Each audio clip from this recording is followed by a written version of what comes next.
After giving his instructions, he turned to the disciples standing behind him and commanded, "Attack." As soon as he finished speaking, other disciples suddenly emerged from the water containers behind Hao Shuang and began to attack the two of them. A fierce battle broke out in the room, causing the disciples to be knocked unconscious and thrown out of the room. Xiao Ming, noticing Hao Shuang's technique, suddenly asked, "Thunder of 10,000 troops, are you from Dragon and Tiger Mountain?" In the room, Hao Shuang slowly stepped forward and replied, "I told you already, I'm just a phone repairman." Around him, lighting flickered. Xiao Ming, undeterred by fear, dangerously retorted, "You're about to die, and you're still talking big. Do you really think we at Jianglang Manor are easy targets?" More disciples from Jianglang Manor appeared above, with Xiao Ming preparing to enhance his strength and strike. Seeing that they were surrounded from both the front and back, Lu Vian anxiously asked, "Where's Lin Qinyu? Isn't she the young mistress? How can she let her subordinates do this?" Hao Shuang assessed the situation and could already guess something about Lin Qinyu's situation. Given how things were unfolding, it seemed unlikely she could protect herself now. Break! Xiao Ming launched his attack, sending hand stones flying toward the two of them. Hao Shuang performed a hand gesture, his hand touching the ground, and a move from the Earth class appeared. Seeing the Earth-based skill, Xiao Ming couldn't believe it and said, "Wait, so it's two elements?" Then, a stream of blue water appeared above them, followed by flames surrounding and attacking Xiao Ming. He was stunned and asked, "What the heck is this?" Hao Shuang laughed and told Xiao Ming, "Guess." Xiao Ming stood there, speechless and in disbelief, cursing under his breath, "Damn it, 4 elements. What the hell are you?" After the explosion sounds faded, Xiao Ming lay motionless on the ground. Hao Shuang casually rotated his wrist and muttered, "Lucky I'm still used to using this move." Lu Vian ran over from behind. She had been watching the fight. When she saw Hao Shuang wielding all 4 elements, she was horrified and thought to herself, normally spiritual practitioners train with just 2 elements because it's difficult to balance their inner cores and they risk losing control. But this guy, he's managing 4 elements at once. How is he doing this? Hao Shuang looked at the remaining disciples standing on the roof and asked, "Anyone else want to give it a try?" The disciples, filled with fear, stepped back. Seeing that no one else was moving to attack, Hao Shuang took Lu Yin's hand and declared, "If there's no one else, we're leaving now." Lu Yin, confused, asked Hao Shuang, "Why didn't you tell them to hand over Lin Qinyu?" Lu Yin noticed something was wrong with Hao Shuang. His face had turned pale after the fight earlier. She realized her mistake. Hao Shuang was barely holding on. He had been taking risks, repeatedly using different types of lethal moves, not just to attack, but to intimidate the enemy, making them hesitant to act so they could escape safely. Before they could leave Jianglang Manor, Lin Fan appeared behind them, blocking their way. He shouted, "Stop!" Hao Shuang turned to face Lin Fan and said, "Looks like today we have no choice but to risk it all, huh?" Lin Fan sneered and replied, "Who do you think you are to talk about risking everything with me?" With that, swords appeared, ready to strike at Hao Shuang. At a moment when the situation seemed to be hanging by a thread, someone suddenly spoke up, "The credentials are here."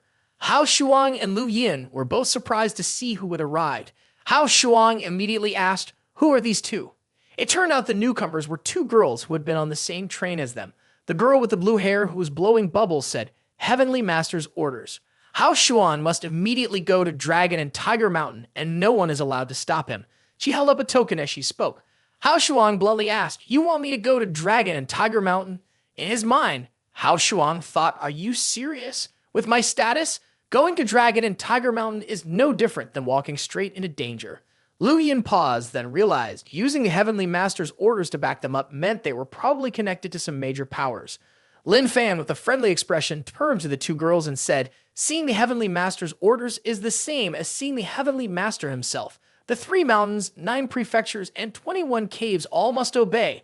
Lin Fan, naturally, didn't dare to take this lightly. He then gestured with his hand, signaling for them to lead the way. "In that case, please take this brother along." Hao Shuang disagreed. He said, "That won't work. Where is Lin Qinyu? If you hand her over, then I'll go." Lin Fan disagreed, saying, "That's ridiculous. Lin Qinyu is from Jianglang Manor. Why would I go to Dragon and Tiger Mountain with you?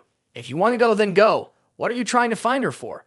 Seeing Hao Shuang causing a scene and refusing to follow, the girl with pink hair said, "Come back with us." The girl with blue hair spoke up to stop him. Hao Shuang stopped saying nonsense. Lu Yin grabbed Hao Shuang's arm and said, "Let's just go. We really don't have any reason to go after them and demand her back." Hao Shuang ignored the advice and shouted, "Qinyu is mine now, so she's part of Dragon and Tiger Mountain."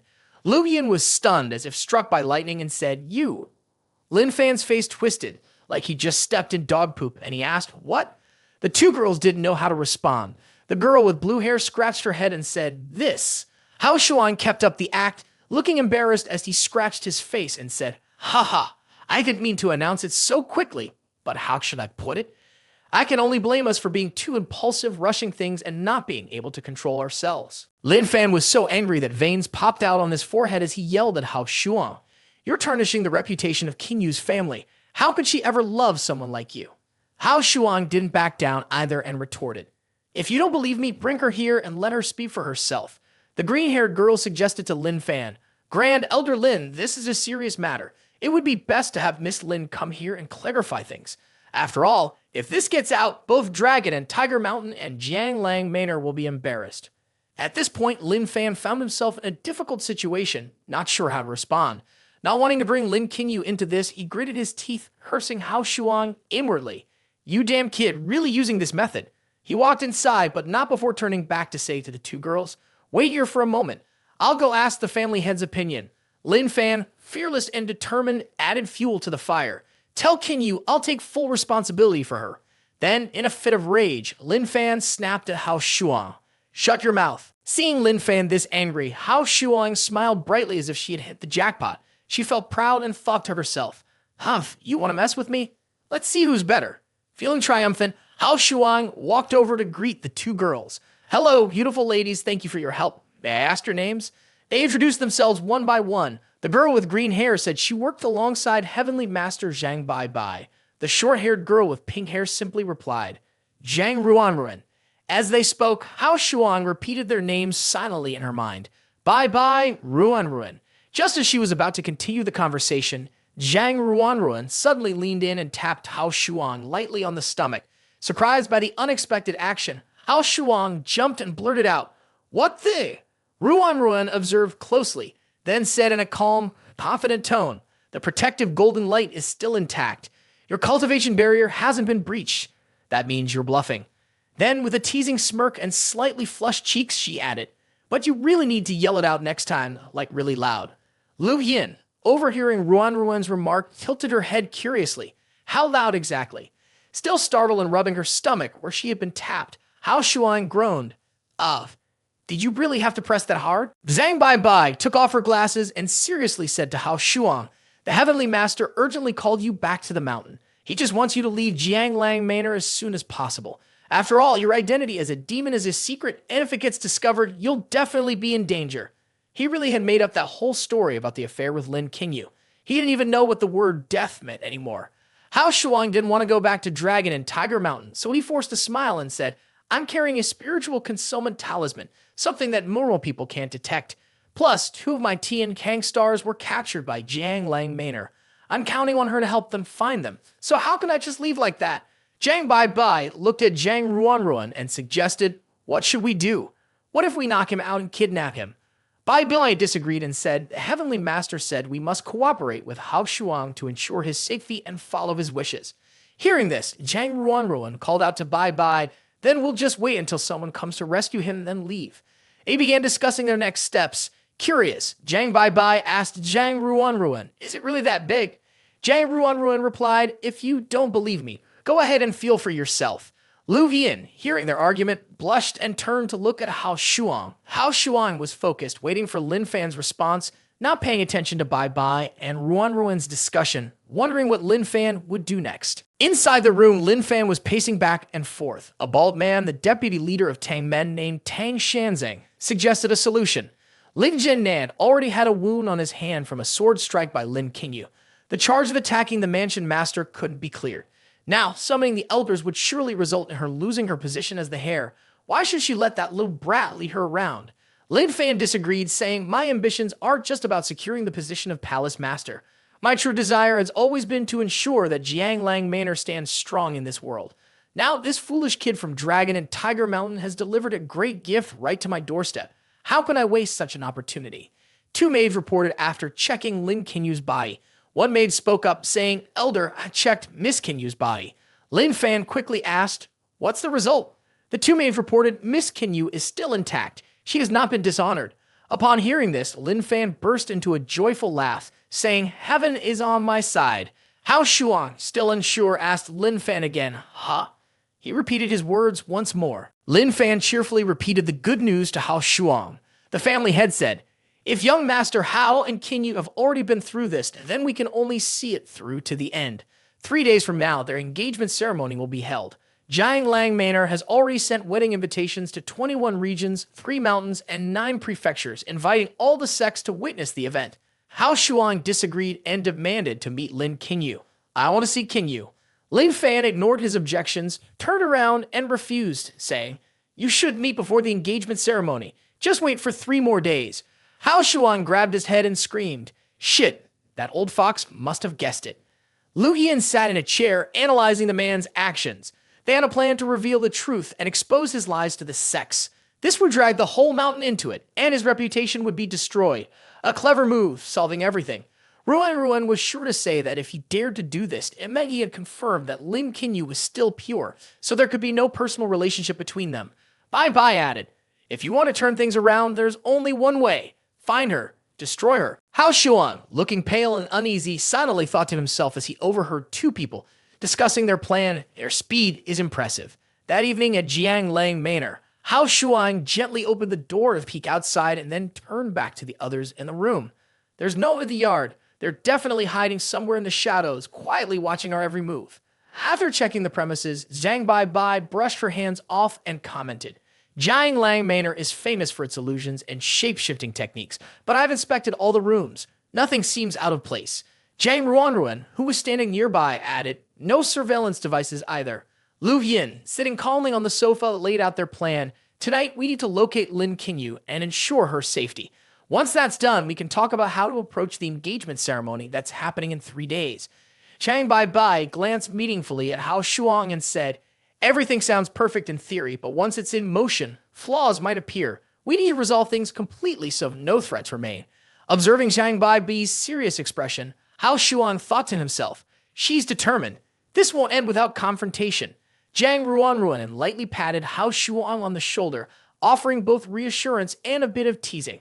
"You're the only guy here, and most of this mess centers around you, so you'll need to step up. But don't stress about the protective shield. We have something that might help." At the mention of the word treasure, Hao Shuang's face brightened as he turned to her and asked, "Really? What kind of treasure?" Zhang Ruan presented her treasure, a long cucumber, sharp thorns included. Seeing the cucumber, Hao Shuang slammed his hand down onto the floor in frustration. Noticing Hao Shuang's reaction, Ruan asked in confusion, "What's wrong?" "Huh? This thing works pretty well." Hao Shuang sighed, his face darkening. "Never mind." Then he added, "I'll figure it out myself." Suddenly, he called out, "Xiao Ya!" At that moment, a tear appeared in the air, and through it, a tower emerged. Xiao Ya jumped out from the tear. Wearing a cute bear costume and holding a mini tower, she asked sweetly, "What's wrong?" Hao Shuang instructed her to release the earth demon Kumok Lang, who was trapped in the Linglong. "I need to use him." After hearing Hao Shuang's request, Xiao Ye snapped her fingers and said, "Got it. He's the first earth demon you captured. If you need his help, it might not be that easy." Soon after, a cloud of white smoke appeared on the ground. From within it, a werewolf leaped at Hao Shuang, attacking him. Lu Yin saw it and worriedly reminded, "It's dangerous." Hao Shuang calmly kicked the chair, making it hit the wolfman's lower body. There was a sound of something cracking, and Hao Shuang greeted, "Long time no see, still as rude as ever." The wolfman was in so much pain, his eyes turned red. Outside the room, 2 disciples from Jianglang Manor were talking. One of them said, "The elder instructed us to keep a close watch. Not even half a fly should be allowed to escape." The other one just muttered a response. From inside the room, they heard the wolfman's painful scream, making the 2 disciples outside jump and cling to each other in fear. Inside the room, Hao Shuang smiled and said, "The wolfman is clutching his groin in pain and moaning. Hey, buddy, help me find someone." The wolfman angrily cursed, "What the hell? Damn it, I'm not your servant. Why do I have to help you?" Hao Shuang ignored the wolfman's attitude and casually made his request. "This is the headset I borrowed from Qinyu when you were on the high-speed train. Take a whiff." The wolfman, still angry, sat up and said, "Say that again. I'm a noble wolf, not some errand dog." Hao Shuang casually replied, "Anyway, it's basically the same." The werewolf kept arguing, saying, "It's completely different." Then he crossed his arms and coldly said, "I won't help you, no matter what. Either lock me up or kill me. Hao Shuang threatened, in that case, I'll lock you in a room with no food. After 3 months of hunger, I'll give you a pile of crap and then stream it live so the whole internet can see if you're really a dog. Hearing Hao Shuang's threat, the werewolf got scared and immediately agreed, saying, I'll help you, all right? Damn it, you're the real dog. With tears welling up in his eyes, the werewolf looked pitiful, while Hao Shuang happily grabbed his hands, smiling brightly like a flower, and said, that's more like it. Come on, let's shake hands. Then he turned to Xiao Ye, who was watching the drama unfold nearby, and said, Xiao Ye, give him a soul-numbing pill to make sure he doesn't run off when we go outside. Xiao Ye obediently agreed, got it. Lu Yin, worried, asked, but how will we all get out?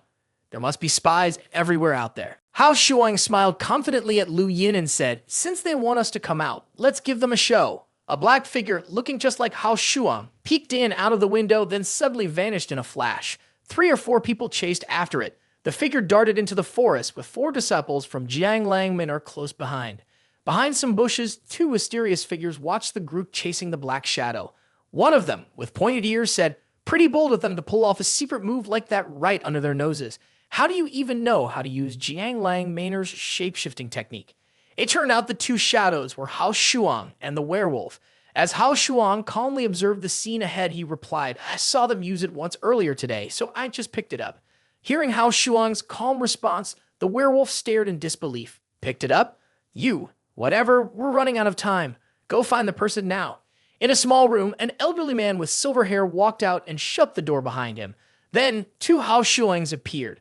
The werewolf looked around and told Hao Shuang, the person you're looking for is inside. Her scent is the only one in the room.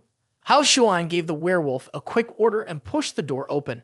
I'll go in. You stay out here and enjoy the breeze. Inside the room, Lin Qinyu sat on a chair, dressed in a bright red wedding gown as vivid as blood. The atmosphere in the room was chilling. Seeing the person seated in the wedding attire, Hao Shuang called out, Qinyu. When there was no response from Lin Qinyu, Hao Shuang, worried, stepped closer and asked, what's wrong? What did they do to you? Hao Shuang reached to remove the veil from her head. As the veil was lifted, Lin Qinyu's face appeared, but it was a serious version of her. 3 parts intimidating, 7 parts resembling her father. Without a word, Lin Qinyu drew a weapon and attacked Hao Shuang. Hao Shuang quickly dodged, trying to block the strike while anxiously calling out, Qinyu, it's me. Calm down. Inside the room, the chaotic sounds of their struggle created a loud disturbance, prompting the werewolf standing guard outside to warn, keep it quiet in there. Within the room, Lin Qinyu's eyes glowed red with suspicion, yet she continued her assault on Hao Shuang. Seeing the look in Lin Qinyu's eyes, Hao Shuang realized what was happening. She grabbed Lin Qinyu's wrist, which was attacking her, and said, so that's it. You've been poisoned. Then, looking up at the sky behind her, Lin Qinyu called out, Xiao Ye, can you help me figure out what kind of poison this is? Blinded by the light, Lin Qinyu sat in the chair, angrily shouting. Xiao Ye observed Lin Qinyu's frantic state and guessed, if I'm not wrong, she's been poisoned with the soul-seizing goo from the Tang men. This poison can confuse the mind, turning the victim into a puppet that can be controlled at will. It's extremely cruel, and just looking at it, you can tell it's Tang men's method. Hearing Xiao Ye, Hao Shuang asked fearfully, how do we cure it? Xiao Ye stood up, looked at Hao Shuang, and said, only the person who administered the poison has the antidote, so that's not an option. However, there's still another way. This involves the yin and yang intelligence. If you use pure yang energy to drive it out, it might work. Luckily, you have a pure yang body. Hao Shuang asked seriously, what do we need to do? Xiao Ye continued explaining, the pure yang energy needs to enter the body from below. Xiao Ye pointed towards the lower part of Lin Qinyu's body, then gestured towards her mouth, saying, if everything goes well, it could take just 10 minutes for the soul-seizing goo to crawl out from above. After explaining, Xiao Ye put her hands on her hips, gave Hao Shuang a suspicious glance, and asked, got it? Hao Shuang understood what Xiao Ye meant. He widened his eyes and refused, saying, are you asking me to use my third leg to exorcise her? Sorry, but I can't do that. Xiao Ye looked at Hao Shuang innocently and asked, why not? Isn't that hard for you to do it for just 10 minutes? Hao Shuang, feeling his pride wounded, fluffed up his hair and retorted, of course it's not that. This method is too underhanded. I definitely can't take advantage of the situation like that. Besides, my golden light shield can't break through this kind of barrier. Lin Qinyu, blinded and controlled by the quartz worm, struggled to speak clearly, saying each word with effort, I agree. Please, you must help me. If not, Jianglang Manor will be completely destroyed. Hao Shuang, seeing that Lin Qinyu was still conscious, quickly replied, "Great, you're still able to communicate. Let's go, I'll take you to the hospital." Xiao Ye praised Lin Qinyu, saying, "To still retain a shred of rationality under the poison of soul-seizing goo, such strong willpower." Lin Qinyu, losing patience, angrily shouted, "Come on, hurry up! Stop dragging your feet, are you even a man?" Hao Shuang, startled by Lin Qinyu's shout, hesitantly replied, "Oh, all right then." Then, worried, Hao Shuang looked at Xiao Ye and said, "But my protective energy shield." Xiao Ye calmly replied, "Don't worry, I have a way to break it." She then pointed at Hao Shuang and explained, "Actually, this method was discovered by you yourself. It's called spirit suspension externalization. Back at the auction house, you used this technique to cultivate together with Qin Xin, which helped you get rid of the poison in your body." Upon hearing this, Hao Shuang was shocked and asked, "What? Are you saying that something happened between me and Qin Xin?" Xiao Ye confirmed, "Yes, that's right." Outside, the werewolf guard poked his head in and urged them, "Can you hurry up? The people outside could arrive at any moment. Can you do this? If not, I can do it for you." Hao Shuang threw the entire tea set at the werewolf's face and shouted, "Go outside and catch some fresh air." Hao Shuang clasped his hands together, ready to begin the process of concentrating his energy and spirit. "If that's the case, then let's do it." Xiao Ye stood behind him and guided him, saying, "The secret to spirit concentration is to channel your spiritual energy and solidify it on the outside. Very few people in the cultivation world can master this technique. Once you get the hang of it, you'll be able to practice dual cultivation using the 5 elements method." Hao Shuang didn't care. With his eyes closed, he calmly said, "Let's deal with the problem in front of us first. We'll figure out the rest later." Then he let out a loud shout, and suddenly another Hao Shuang appeared. Seeing 2 Hao Shuang standing side by side, Xiao Ye exclaimed joyfully, "It worked!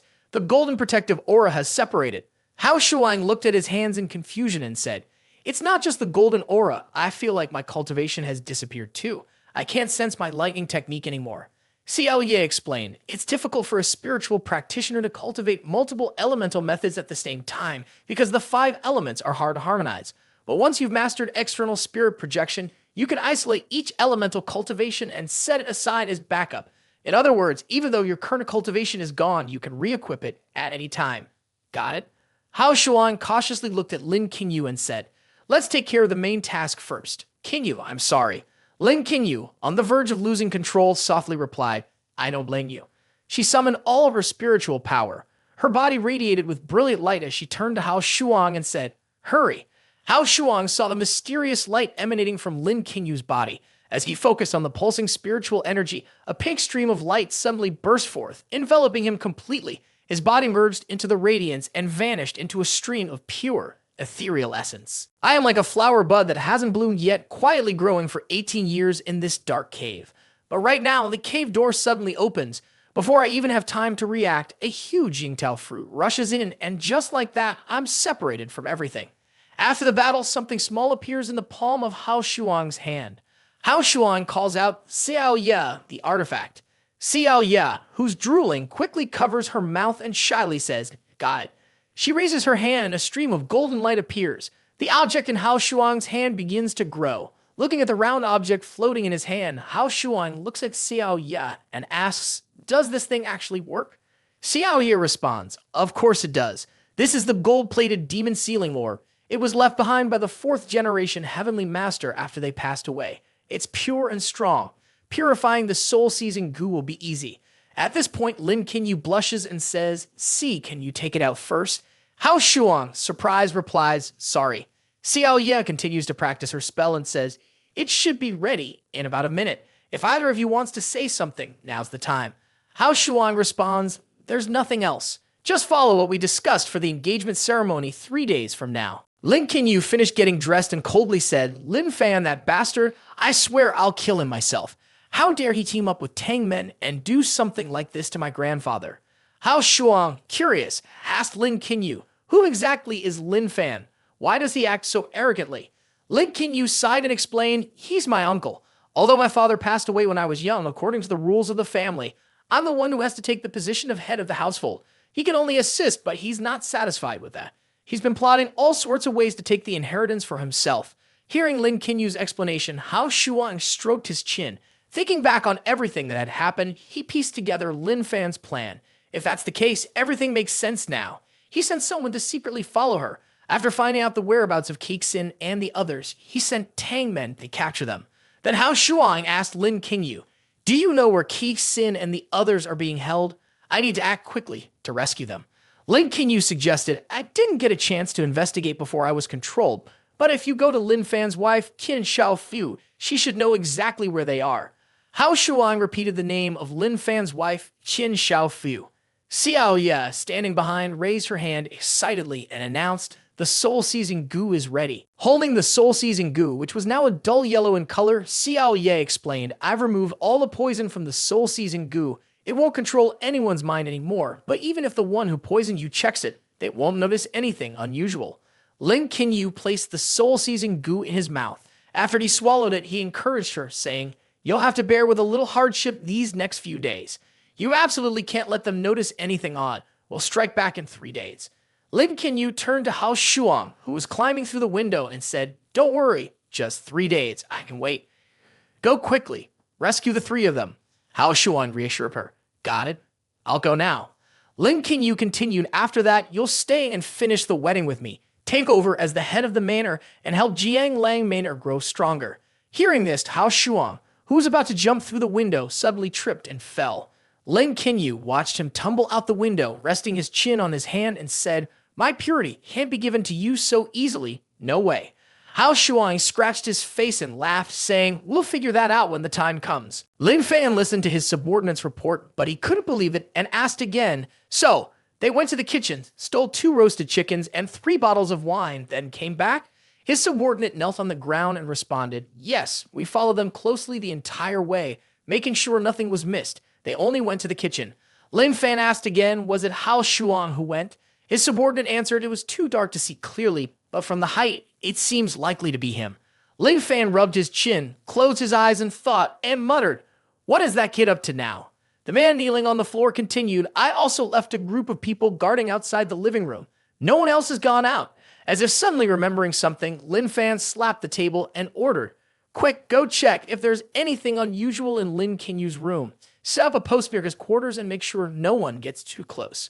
After his subordinate left to carry out the orders, Lin Fan patted his head and said, "I just feel like something's off. Why does my head feel so cold?" Just as he finished speaking, a voice called out from outside, "Boss, boss." Lin Fan, clearly irritated, turned around angrily and asked, "What is it now?" The maid, frightened by his angry expression, replied, "It's Madam. She wants you to return immediately." Hearing his wife's name, Lin Fan froze for a moment, breaking into a cold sweat as he thought, "This isn't good. I've been so busy these past 2 days that I completely forgot about her."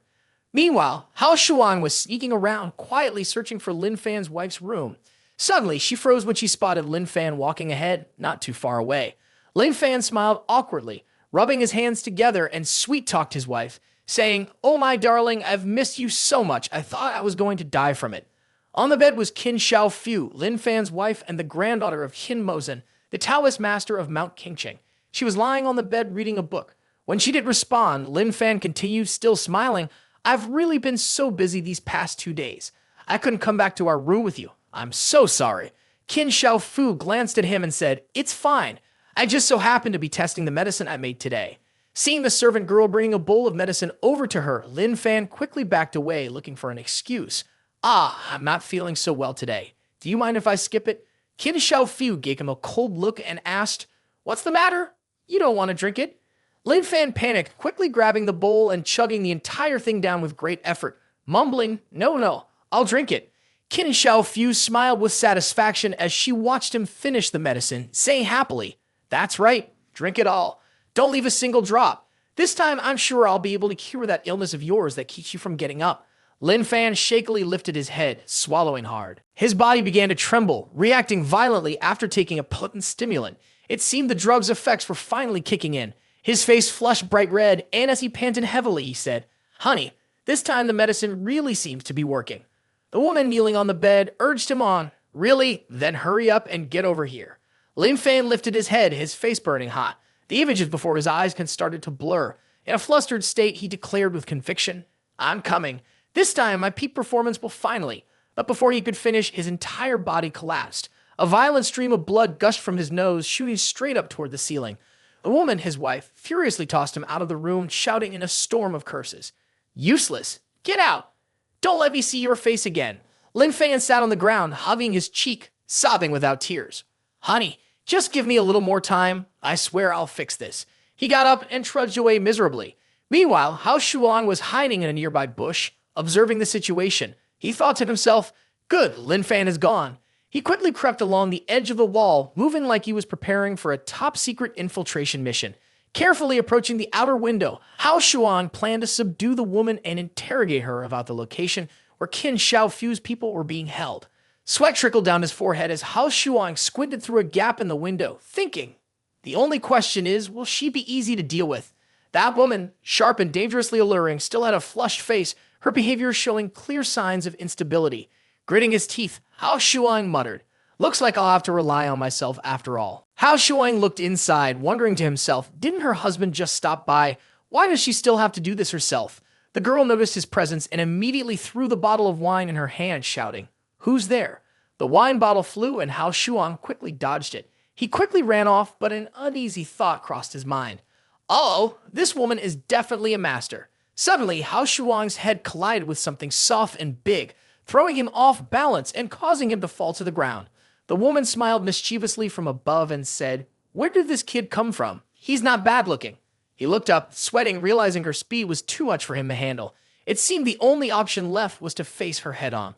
The woman's smile turned even more playful as she laughed. Interesting. So someone dares to stand up to me. Do you know who I am? Hao Shuang suddenly launched an attack. Aren't you Lin Fan's wife?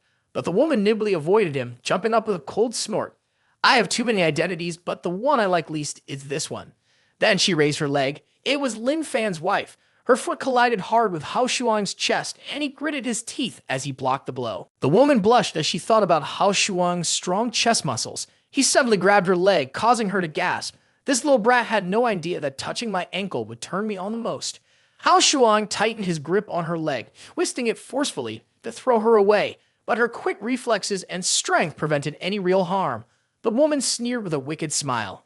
Even now, this kid still doesn't know his limits. She punched Hao Shuang hard in the stomach, forcing him to brace himself and focus. She trembled slightly, her thoughts racing. This sound, this feeling. Suddenly, Hao Shuang launched a powerful counterattack, sending her flying across the room. These weak, flashy moves won't work on me. He gritted through clenched teeth, grabbing her by the throat to warn her. My patience has its limits. Tell me where the three demons are, or you won't leave here in one piece. She shot up unexpectedly, realizing that his focus was on those three demons.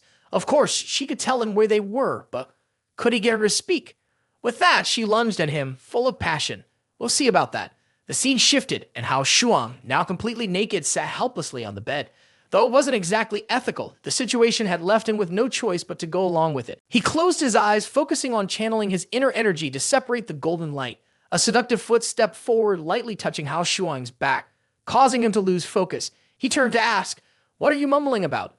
The girl, who had just been fighting fiercely a moment ago, now appeared completely alluring. She was not wearing anything except for a white cloth covering what needed to be covered, her face flushed with embarrassment. Are you afraid that Lin Fan will cause trouble for you? She teased.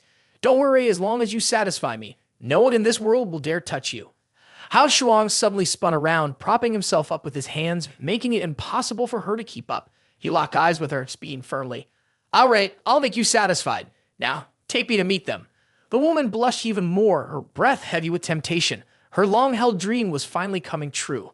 A flash of light appeared. They were here. Lin Fan, holding a glass of red wine and sitting with his legs crossed, smiled as he received word from the 3 mountains, the 9 regions, and the 21 caves. All had confirmed they would send people to attend the engagement ceremony. The bald man sitting next to him raised his glass with a happy grin. This is great. This way, we can deal a serious blow to the momentum of Dragon and Tiger Mountain right in front of the martial arts community. Jianglang Manor was on the rise. It was just a matter of time. Lin Fan laughed loudly. He's so naive. The 4 words were met with applause from all corners. Lin Fan looked toward the bright full moon in the dark night, quietly plotting something big like the rustling of autumn leaves, slowly taking action, neither fast nor slow, tireless and relentless. The bald man clapped his hands in approval, while Lin Fan gazed off into the distance with self-assurance, saying, This is amazing. I must have been a philosopher in my past life. Turning to Hao Xiao's side, the bed shook continuously with the soft cries of a woman. Two hands clung tightly together, groaning, while Hao Shuang covered her mouth with one hand, his actions beneath still ongoing. The woman stared wide-eyed, pleading, "Stop, stop, stop! I can't take it anymore." Suddenly, a girl pushed the door open. "The bird's nest soup is ready. Do you need it?" Before she could finish speaking, the girl froze, knocking over the steaming bowl of soup. She looked up to see a man and a woman naked in front of her. The woman frowned in anger at the girl's clumsy mistake. "How rude! Why didn't you knock first?" Hao Shuang tightly shut his eyes, wincing in pain, and a burst of intense light erupted, causing the girl to unexpectedly fly backward from where she stood. The woman, lying on the bed with no clothes on, seductively said, "Not bad, young man. I'm very pleased. Yingtao is my trusted confidant. She'll take you to meet those female demons." Yingtao stood quietly off to the side as Hao Shuang got out of bed. His strong, muscular body reached for his clothes and, puzzled, he asked, "Huh? Aren't you coming with me?" A woman lying there responded with a sigh. "Honestly, I can't even get up. Your little darling really is a handful. No wonder that girl, Qin Kixin's sister, keeps thinking about you. She even says you're the first man she's ever had and that you're something special." Hao Shuan got dressed, standing there with his mouth open in confusion. He couldn't understand at first. Didn't she used to feed on men's life energy for sustenance? So, the woman, with a seductive look, propped herself up and scolded him. "You're an idiot. Beauty is just a way to lure them in. There's no way she'd let those men just take advantage of her like that." Hao Shuang wiped his sweat, remembering that time in the basement. Ah, so that basement incident must have been her first time. The woman interrupted his thoughts. "All right, hurry up. Don't let anyone see you." Yingtao led the way, walking cautiously. "Please follow me."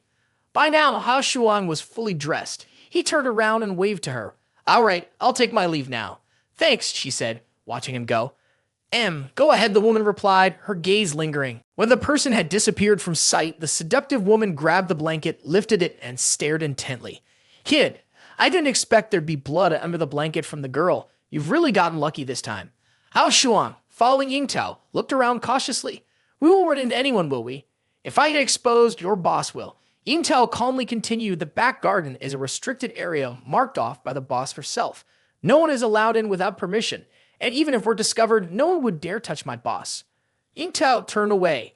"Our Qingqing Mountain is not something you can mess with." Hao Shuang, behind her, suddenly thought to himself, "Qingqing Mountain, one of the three mountains.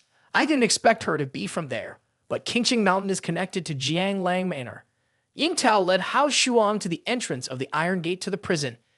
"This is where the prison is. You can meet them, but you can't take anyone with you. I hope you won't hold it against me." Hao Shuang, being polite, responded, "Of course, I definitely won't cause any trouble for Madame Qin." When the three girls inside saw Hao Shuang's figure, they stood up in excitement. "Mr. Hao Shuang." Hao Shuang closed his eyes, smiled, and waved. "It's been so long, and you all look so fresh and delicate, which puts me at ease." Qin Kiki and Qin Kixin hugged Hao Shuang, tightly moved. "Finally, you've come to rescue us." He looked at her and asked, "Lulu, are you okay too?" Lulu glanced away, her cheeks turning pink as she replied, Yeah, I'm fine." The girl with purple hair smirked proudly and said, "See? I told you Hao Shuang would come to save us. You owe me." Hao Shuang was speechless. They were actually betting on this. The purple-haired girl leaned in close to Hao Shuang and whispered teasingly, "I made a deal with Lulu. If you really showed up to save us, she'd have to treat you to a relaxing day at the bathhouse." Hao Shuang raised an eyebrow and said dryly, "You two have way too much free time." Lulu's face turned crimson and she stammered, I was just playing along." Standing by the door, Yingtao interrupted them with a serious tone. "Time is limited. Let's stay focused and talk business." Hao Shuang nodded. "All right, give me 3 more minutes." He raised his hand and signaled to the girls. "You'll have to play along with the plan for a couple more days.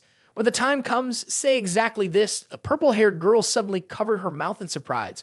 "Wait, are you really going that far? If we mess with the 3 mountains, 9 prefectures, and 21 caves, we could be in serious trouble." Hao Shuang's eyes lit up with determination as he smiled confidently. "If we're going to do this, then let's do it right. Get ready. The real show is about to begin." Outside the gate of Jianglang Manor, red decorations were strung up to welcome the arriving guests. "Welcome, esteemed guests. Jianglang Manor is honored by your presence today." Inside, everyone was dressed nicely and sat at the table, eagerly waiting for the dishes to be served. Lin Fan clasped his hands and smiled. "I deeply appreciate everyone coming from afar. My father is not in good health and cannot attend. He specially entrusted me to preside over today's wedding. A few guests with sharp tones laughed and mocked. I heard the head of the Lin family is seriously ill. Is that true? How did his health suddenly take such a turn for the worse? There must be something shady going on. And by the way, what's up with Lin Qinyu? Does she seem strange? Could she have been cursed? Lin Fan paid no attention to the gossiping crowd. Calmly, he pointed and introduced Hao Shuang. Next, I would like to formally introduce the esteemed son-in-law of Jianglang Manor, the direct disciple of the Heavenly Master from Dragon and Tiger Mountain, Hao Shuang. He smiled and ruffled his own head. Many nosy people looked around, scrutinizing him. The Heavenly Master has a disciple like this. I've never heard of him before. Could he be a fake? Impossible. The people from Dragon and Tiger Mountain are here today. If his identity were fake, he'd be dead by now. Lin Fan's eyes darkened, but he still spoke up, pretending to defend him. Hao Shuang is indeed a disciple of the Heavenly Master. Then he turned to look at the man leisurely sipping tea at the table across from him. Right? The man with long blonde hair casually lifted his teacup. He was Bai Yu, the third disciple of the Heavenly Master. And Swami, the leader of King Long Mountain, smirked, his eyes glinting as he spoke. Everyone knows how many friends the Heavenly Master has in the martial world. Young Master Bai, if you believe this is a false claim, just say the word. I'm sure the rest of us will know how to handle it. A voice cut in. Dao Xu, the senior elder of Kai Yun Mountain, spoke in a composed tone. If the Heavenly Master sent young Master Bai to attend this ceremony, then naturally he is no imposter. Perhaps he is even the Master's newest disciple. Bai Yu's expression darkened slightly as he savored his tea, his eyes slowly closing. The two elders were clearly overanalyzing. The truth was, Hao Shuang truly was a disciple of the Heavenly Master. At that moment, Lin Fan chuckled and placed a hand on Hao Shuang's shoulder. The Heavenly Master truly has a discerning eye, discovering a talent like this in the vast sea of people. What you represent is not only yourself, but the name of our mountain. We can't afford to tarnish that reputation. Hao Shuang could only offer a strained smile, clearly aware of how tangled the situation had become. Naturally, someone else couldn't resist and raised a question. Elder Lin, may I ask, why the rush for this engagement ceremony? Are the two truly in such a hurry to marry? Lin Fan smiled, his thoughts unreadable. His friend asked a great question. After all, Qinyu was the future head of the family, and marriage was a big deal that had to be handled carefully. Hao Shuang said to himself, he's already made a lifetime commitment to Qinyu, and they had their issues as a couple. Naturally, we can't be careless when it comes to the reputation of the future family head. That's why we've invited you all here today to witness this together. The crowd below stirred, with some people openly sneering. Was Lin Fan really this clueless? How could he talk about something like this in public? Everyone knew he was just trying to claim the position of family head. He was probably hoping for Lin Qinyu to make a fool of himself. Just wait, there was definitely more drama to come. Then, someone else approached from behind, striking the floor with a heavy wooden cane. Old man Lin, I have something to say, but I'm not sure if I should. A few people noticed the old woman's arrival and started whispering, nervous sweat beating on their foreheads. Marla's hand of the East Miao is here too. Her gaze is so sharp. Could she have figured something out? Lin Fan pretended not to know the old woman and clasped his hands together in a greeting, saying, Miao Grandma, if you have something to say, feel free to speak directly. All the major righteous factions in the world are here, and they won't mind your frankness. The old woman kept her posture and stared at him intently. I've been studying medicine for many years, and just by observing her condition, I can tell whether this young lady is still a virgin. She pointed directly at Qinyu and concluded, I've carefully evaluated, and this girl Lin Qinyu is still pure. As soon as she finished speaking, everyone was stunned. The crowd exchanged looks. What? Dao Xu muttered, this situation is getting more and more confusing. The crowd buzzed with discussion. Wasn't this like scoring an own goal? Who was lying exactly? Lin Fan turned to Hao Shuang with a serious face and asked, are you saying this just to tarnish Qinyu's reputation?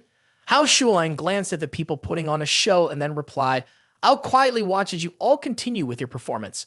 Hao Shuang added, I'm not lying. We really did have relations. Bai Yu smiled, understanding the situation. She's from the Lin family, so why not just ask her directly? Someone following Bai Yu chimed in, yeah, why has the young lady from the Lin family been silent this whole time? Lin Fan pretended to explain, I'm sure everyone doesn't know that a few days ago, Qinyu came back to the manor with Hao Shuang. As soon as they got home, she suddenly felt ill with a strange sickness and couldn't speak. I respect Dragon and Tiger Mountain. I respect the Heavenly Master. So I believe Hao Shuang's words. Oh, I never expected this. And Swami stood up, smiling as she made a suggestion. If we can't explain it clearly, we can just test it to find out the truth. Elder Lin, if you don't mind, would you let me be the judge? And Swami walked over gently and called to Qinyu. Come with me. Lin Fan stood by and clasped his hands together, explaining, if we can prove that my Qinyu is innocent, then I'll trouble you, path leader. A noisy man raised his voice and provoked. Is this kid relying on the reputation of Dragon and Tiger Mountain? The Heavenly Master has gone mad, paying such an unreliable disciple. Nothing even happened, and he's still saying that some girl likes him. Maybe Lin Qinyu was poisoned by him, who knows? Lin Fan crossed his arms and sneered, thinking to himself, you can keep pretending to stay calm, kid. Let's see how you'll be ruined later. Lei Miao stood quietly in the corner and suddenly called out in a low voice, Master Lin. Lin Fan's face darkened as he looked around, replying with clear annoyance. Didn't I tell you to act like you don't know me? Why are you here?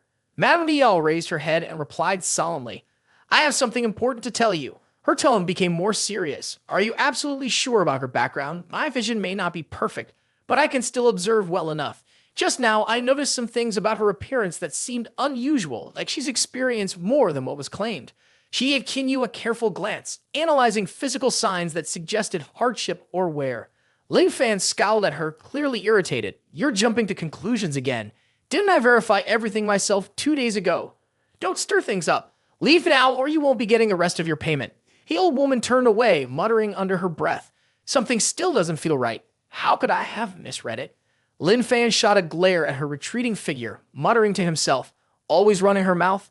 Meanwhile, someone beside Bai Yu leaned in and asked, Senior brother Bai, what should we do now? Bai Yu calmly took a sip of his tea and replied, Master told us to simply observe or not to interfere. He said that, then placed the teacup down on the table. Life and death are in fate's hands. We'll just have to see what happens with him. The sound of the door opening caught everyone's attention, and Swami walked out with Lin Qinyu. Lin Fan asked cautiously, and Master, how is it? And Swami looked at the person and gave the result. It's over. She's definitely not a virgin. Hao Shuang wasn't lying. Liao Babi made a mistake. Lin Fan stood there dumbfounded like a statue. Hao Shuang happily took Lin Fan's hand. Uncle, don't worry. I'll definitely play my part well as the bridge between Jianglang Manor and Dragon and Tiger Mountain. I'll help Qinyu secure a position as the family head and make sure you can enjoy your old age in peace. Lin Fan angrily spat, enjoy my old age? In your dreams. His eyes flashed with a murderous glare, his mind racing. Am I seeing things? Could I have made a mistake with the test that day? But I've got other tricks up my sleeve. There's no way I'll slip up. Everyone congratulated Hao Shuang. Congratulations, Hao, for marrying such a beautiful wife. Hao Shuang smiled and bowed his head in thanks. Someone eagerly asked about Hao Shuang's method of winning Qinyu's heart. Qinyu is a top-notch talent among the young generation. How did you manage to win her over? Share your experience with us. That's right. Hao Shuang closed his eyes and ran a hand through his hair. Well, this might not be something to talk about in public. The person responded politely, Oh, come on, don't treat us like outsiders. Go ahead. We'd love to learn from you. Hao Shuang seriously extended his hand and said, Then I'll give everyone 3 words. Good morning. The other 3 people froze. Good morning. Then they all suddenly realized the meaning behind it and immediately praised Hao Shuang. Meanwhile, Lin Fan gritted his teeth and called someone preparing a plan. Soul-seizing dew is still fine, right? The voice on the other end responded, I can sense it. It's still inside her body. I can control it at any time. Lin Fan smirked maliciously. Good. I can't wait to see that couple's downfall. As everyone was enjoying the party, a loud voice suddenly called out. Esteemed guests, dear friends. Lin Fan slowly walked forward. I've invited everyone here today because there's still one matter I need everyone to help judge. Lin Fan pointed directly at Qinyu and Hao Shuang. Lin Qinyu conspired with Hao Shuang in hopes of taking the family head position for herself. She seized the opportunity to attack the family head, and when caught red-handed, she pretended to be crazy and clueless. Her actions are truly infuriating. The person with a shaved head gently stroked his chin and asked, Why suddenly change the topic? The people behind them whispered, Wow, I can't believe this is happening. Hao Shuang smiled and countered, Elder Lin, you're really good at talking nonsense. If this was true, then why have you waited until now to bring it up? Lin Fan grinned wickedly. Dan, I was too cautious. You all conspired to harm the family head, so of course I wanted to take revenge right away. But since the Heavenly Master sent someone to protect us as per his orders, how could Jianglang Manor dare to oppose the mighty dragon in Tiger Mountain? Everyone immediately turned their gaze toward Bai Yu, judging him. I can't believe this. Who would have thought that the highly respected Heavenly Master would allow his disciple to commit such a ruthless act? Bai Yu furrowed his brow in anger, but forced himself to stay calm. I don't know anything about this, so I can't comment. Lin Fan pretended to be innocent, clutching his chest and leaning to the side. My poor father, harmed by the one person he trusted most, someone he loved. His body and soul have suffered terribly. Even a person as strong as me feels like my heart is being torn apart. If Dragon and Tiger Mountain has any issues with Jianglang Manor, they can just take it. But why go as far as to do something so wicked? Bai Yu quickly picked up the teacup and drank. The two people standing next to her were awkward, unsure of what to do. They could only stand there and listen to the gossip around them. How outrageous. Is that really a star with that kind of character? How could they possibly lead with integrity? Dragon and Tiger Mountain is truly despicable. They'll get what's coming to them soon enough. Lin Fan schemed wickedly, thinking about his plan to have Lin Qinyu attack him. Perfect. Dragon and Tiger Mountain has already made people angry. Now it's time to add fuel to the fire and push Lin Qinyu into a rage. If she attacks me in a frenzy, it'll prove she's been colluding with Dragon and Tiger Mountain. A man's shadow lingered behind the main pillar. It was the same person who had drunk with Lin Fan that night. The moment had come. Soul-seizing Gu was ready to strike. He was surprised that Lin Qinyu wasn't reacting at all. Sweat beaded on his forehead as he anxiously urged, do something, do something. Why isn't there any movement? Suddenly, Lin Qinyu turned her gaze toward him, her eyes filled with killing intent, leaving him stunned. Am I seeing things? Why did she suddenly look at me? Out of nowhere, Lin Qinyu leaped into the air, kicking fiercely and shouting, found you. He was shocked and barely dodged her powerful attack. This was bad. He hadn't expected her to trace the energy link of soul-seizing Gu and use it to pinpoint his position. Why wasn't soul-seizing Gu working anymore? He turned around, grinning smugly, thought for a moment, then said, but catching me won't be that easy. I'm known as the Speed King. I can accelerate 100 miles in just 4.3 seconds. Up above, the two girls with blue and pink hair wearing black sunglasses jumped down and with force unleashed a super powerful surprise attack on the bald guy's head. Hao Xuan was speechless. He'd only told them to stop the guy, but how did it end up like this? The scene on the ground showed the bald guy unconscious, blood everywhere, with his face unrecognizable. The two girls smirked and defended themselves, saying, we only knocked him to the ground. They hadn't expected his running speed to be so fast that when his face hit the ground, he slid another 60 meters, which was why he looked like that. Hao Xuan propped himself up and looked at Lin Fan. Elder Lin, you must know him, right? Qinyu, standing seriously beside him, clenched his fist and said, and you. You teamed up with Tang Men to poison my grandfather and then tried to frame me. People around them started murmuring, teaming up with Tang Men? What's going on there? Could it be that Lin Qinyu lost his composure earlier because he was poisoned? But who is that guy on the ground? We can't even tell who he is. Lin Fan gave a silly smile, trying to prove his point. Qinyu was shocked that she would go so far as to use such a dirty trick to slander him. You're accusing me of being in league with Tang Men, but who can prove it? Who can prove I'm involved with Tang Men? He thought to himself, luckily that idiot Tang Shanzang is dead now. As long as he keeps quiet about everything, no one would suspect him. Lin Qinyu and Hao Xuan were at a loss for words. Guess you really can't argue with a dead man. Suddenly, a voice rang out, Lin Fan's wife is here and I can prove it. There's so much commotion, yet no one bothered to announce it, so I guess I'll just show up uninvited. Lin Fan was surprised. Why are you here, honey? He broke into a cold sweat and raised his hand. It's a bit chaotic here. If there's something you need to say, let's head back and talk. Mrs. Qin crossed her arms. Is something wrong? Do I not have the right to go out and meet people? Lin Fan grabbed Mrs. Qin's wrist and snapped. Don't forget who you belong to now. If you keep talking nonsense, Something flew toward him, forcing Lin Fan to release Mrs. Qin's wrist and dodge. It lodged into the wall. Only then did he realize it was a chopstick. Swimi glared angrily, stepping in to defend. Even though Qin Xiaofu is married to Jianglang Manor, she will always be a person of Mount Qingqing. Anyone who dares to disrespect her, I will be the first to oppose it. Lin Fan's face darkened. Qin Xiaofu smiled and thanked her. Qin Xiaofu pointed forcefully at Lin Fan, making him curse out loud. I can prove that the family head isn't sick, but was poisoned. 3 months ago, Lin Fan teamed up with Tang Men, planning to steal the position of family head. Bai Yu glared at the situation, his voice cold.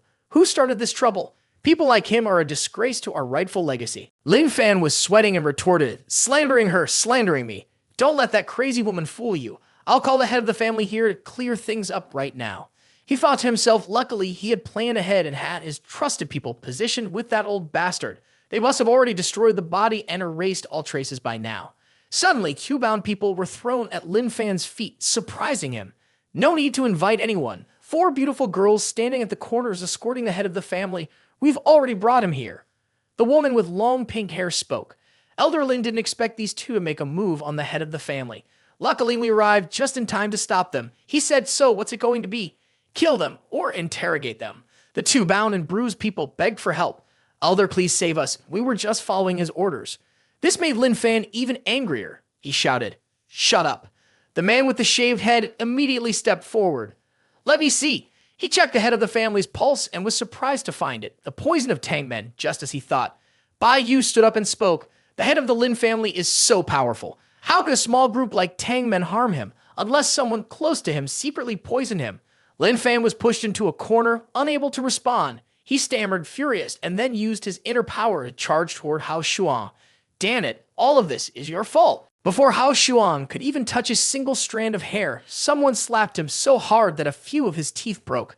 Qin and Xiao Fu angrily shoved Lin Fan away and shouted, how dare you touch my person? Do you want to die? Lin Qinyu suspiciously asked, why does she care about you so much? Hao Shuang could only laugh awkwardly and reply, maybe she thinks I'm too handsome. Qinyu ordered his attendant, lock the traitor Lin Fan in the dungeon. We'll decide what to do after the family head's poison is cured. Hao Shuang pointing to himself and asked, is there a way to cure it? If it's really impossible, I can try, but it might not work. Qinyu gently rubbed his head and said, Dao Tu, our senior, is using needles to expel the poison. You probably won't need to do anything. A man slowly walked over, calling Hao Shuang's name. Bai Yu stood there with 2 companions, his eyes fixed on Hao Shuang. Hao Shuang clasped his hands and said, thank you, senior brother Bai. Thanks to you. Even though I didn't do anything, I didn't cause any trouble. The others standing around were shocked, amazed that someone would be bold enough to speak like that to senior brother Bai. Bai Yu, with a serious expression, said, from the intelligence I've gathered, your stance on demons is very problematic. The elder needs you to come forward and explain. I'm here on his orders to inform you. You have 3 days to report to Dragon in Tiger Mountain. If you don't show up within that time, I'll have to expel you from the sect on behalf of the master. After saying that, he turned around to bid farewell.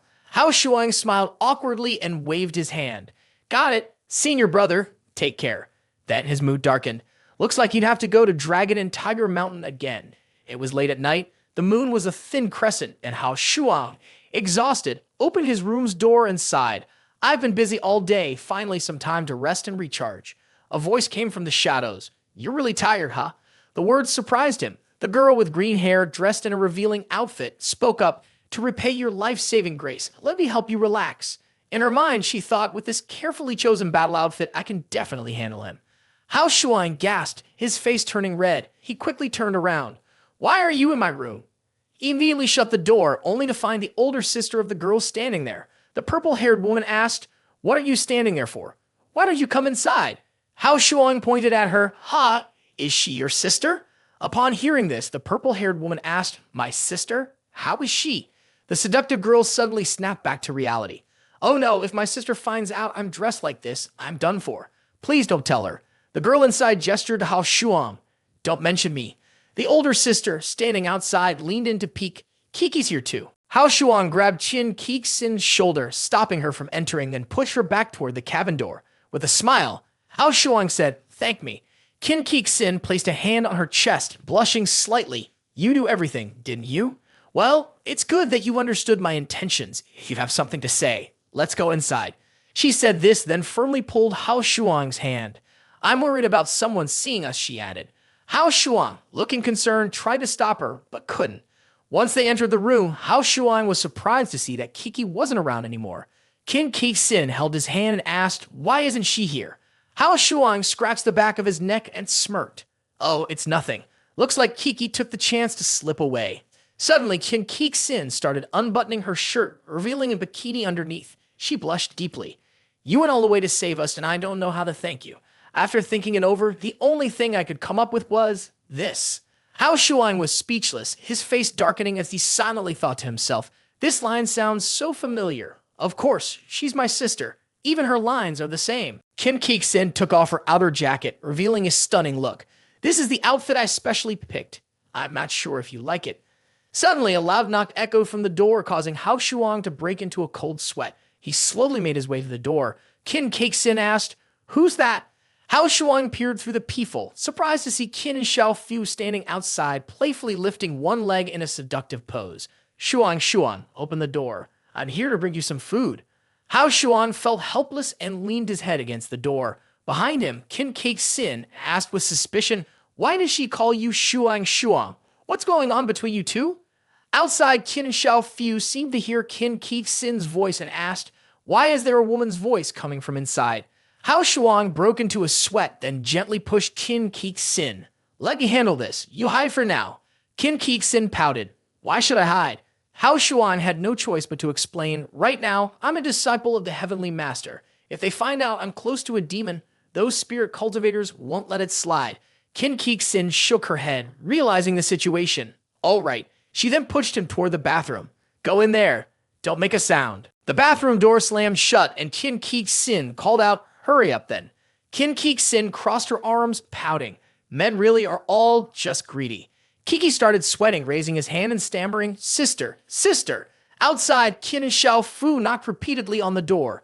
Hao Shuang, open the door. Stop hiding inside and not saying anything. I know you're in there.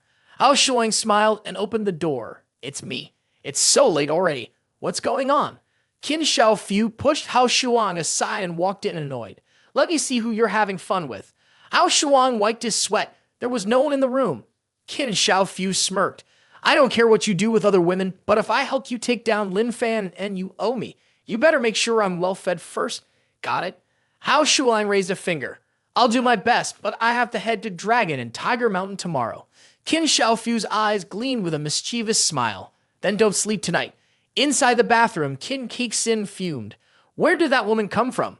Kiki shut his eyes tightly, trying his best to keep his sister from stepping in to stop things. Kiki's butt brushed against the faucet, causing both of them to immediately stop what they were doing. Qin Xiaofu turned around sharply, his face serious. What was that sound? Inside the bathroom, someone, Hao Shuang, panicked, trying to stop them. Wait a second. She confidently swung open the door and grinned triumphantly. Gotcha. Both of them peered inside, but all they saw was a bathtub filled with foam, water spilling over the sides. Qin and Xiaofu crossed his arms. There's no one in here.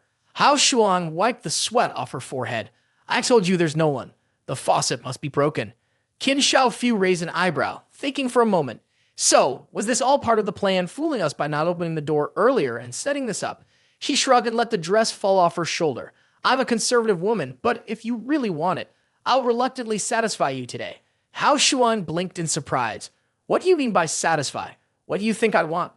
Meanwhile, Kiki and Qin Kexin, both wide-eyed, were silently covering their mouths under the water, too scared to make a sound.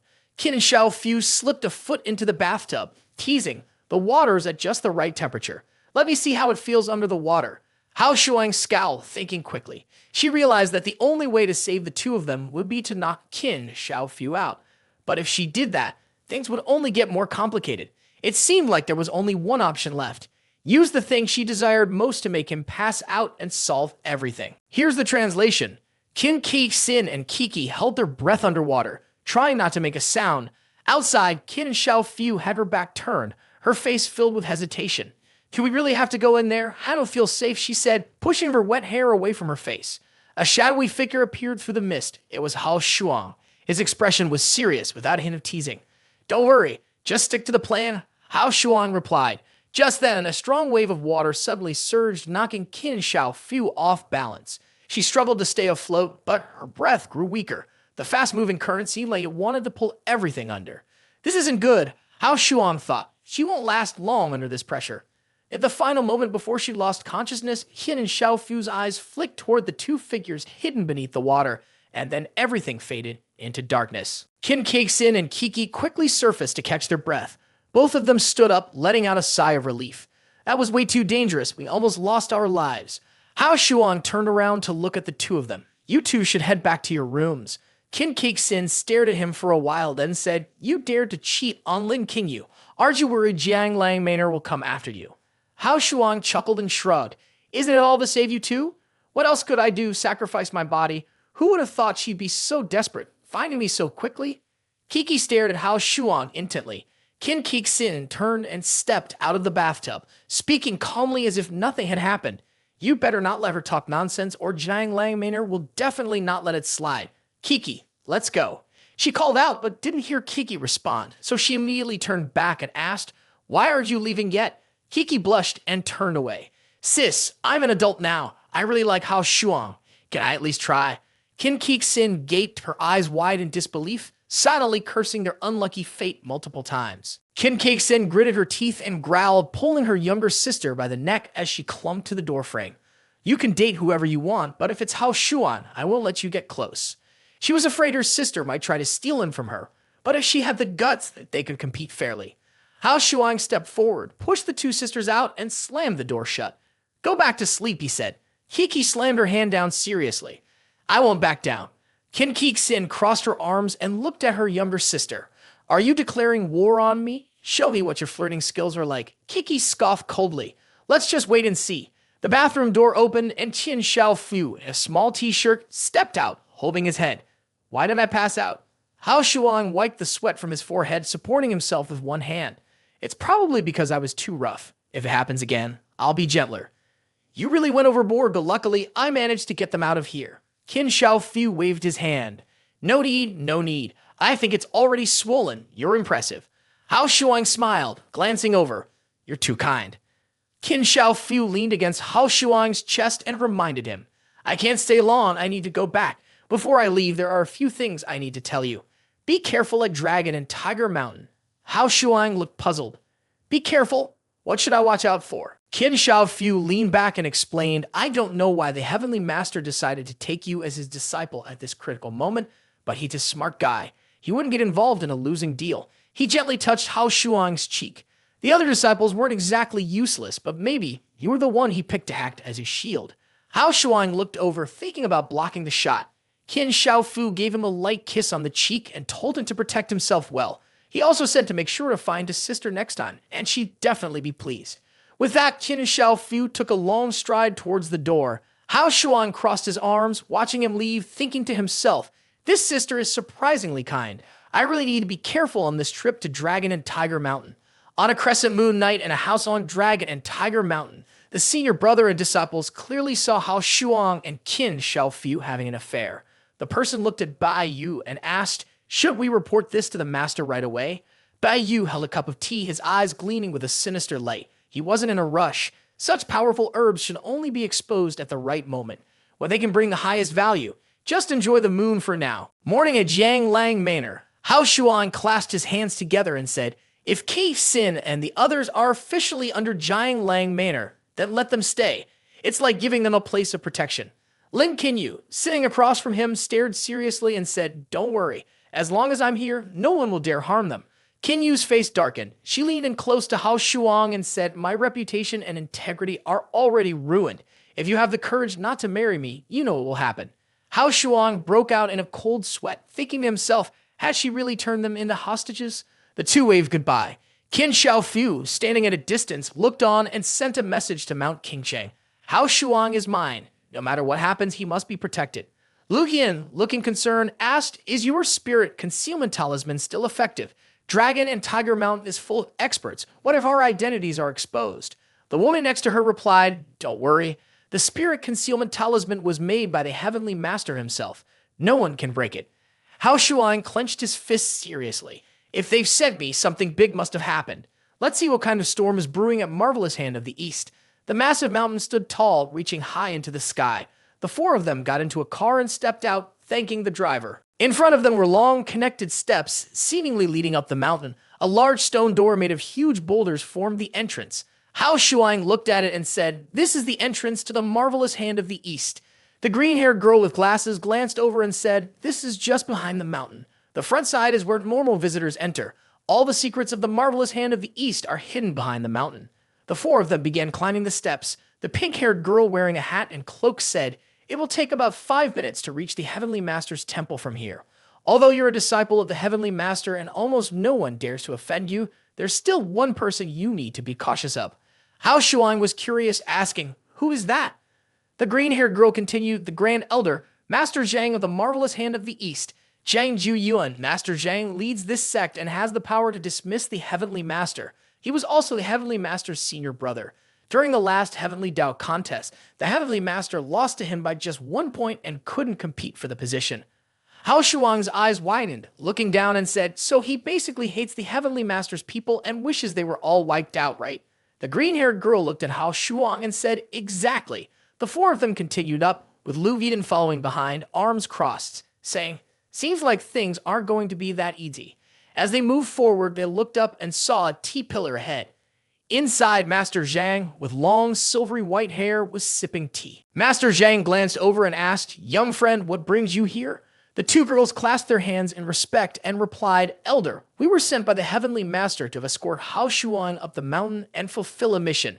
Master Zhang quickly tossed his teacup aside and appeared behind Hao Shuang. As was customary for anyone visiting the mountain for the first time, they had to be checked. He placed a hand on Hao Shuang's shoulder. After all, there had been a daring monster in the past that had used a spirit concealment talisman to sneak up the mountain. Hao Shuang turned around and wiped a bead of sweat from his forehead. Hearing Master Zhang's words, he realized the situation was a bit tense. The two girls in front of him also began to sweat and spoke up, "Great Elder, the Heavenly Master has given orders. You cannot do this." Master Zhang held Hao Shuang's shoulder with one hand and with a quick motion sent the two girls flying into the distance. He kept his hand on Hao Shuang's shoulder and said, "I'm just infusing a bit of spiritual energy to check things out. Why are you so nervous?" Lu Yin, tense and holding a whip, shouted, "Let him go." Hao Shuang turned to stop her and smiled. "Master Zhang is just making sure there are no enemies sneaking onto the mountain. Why are you stopping him?"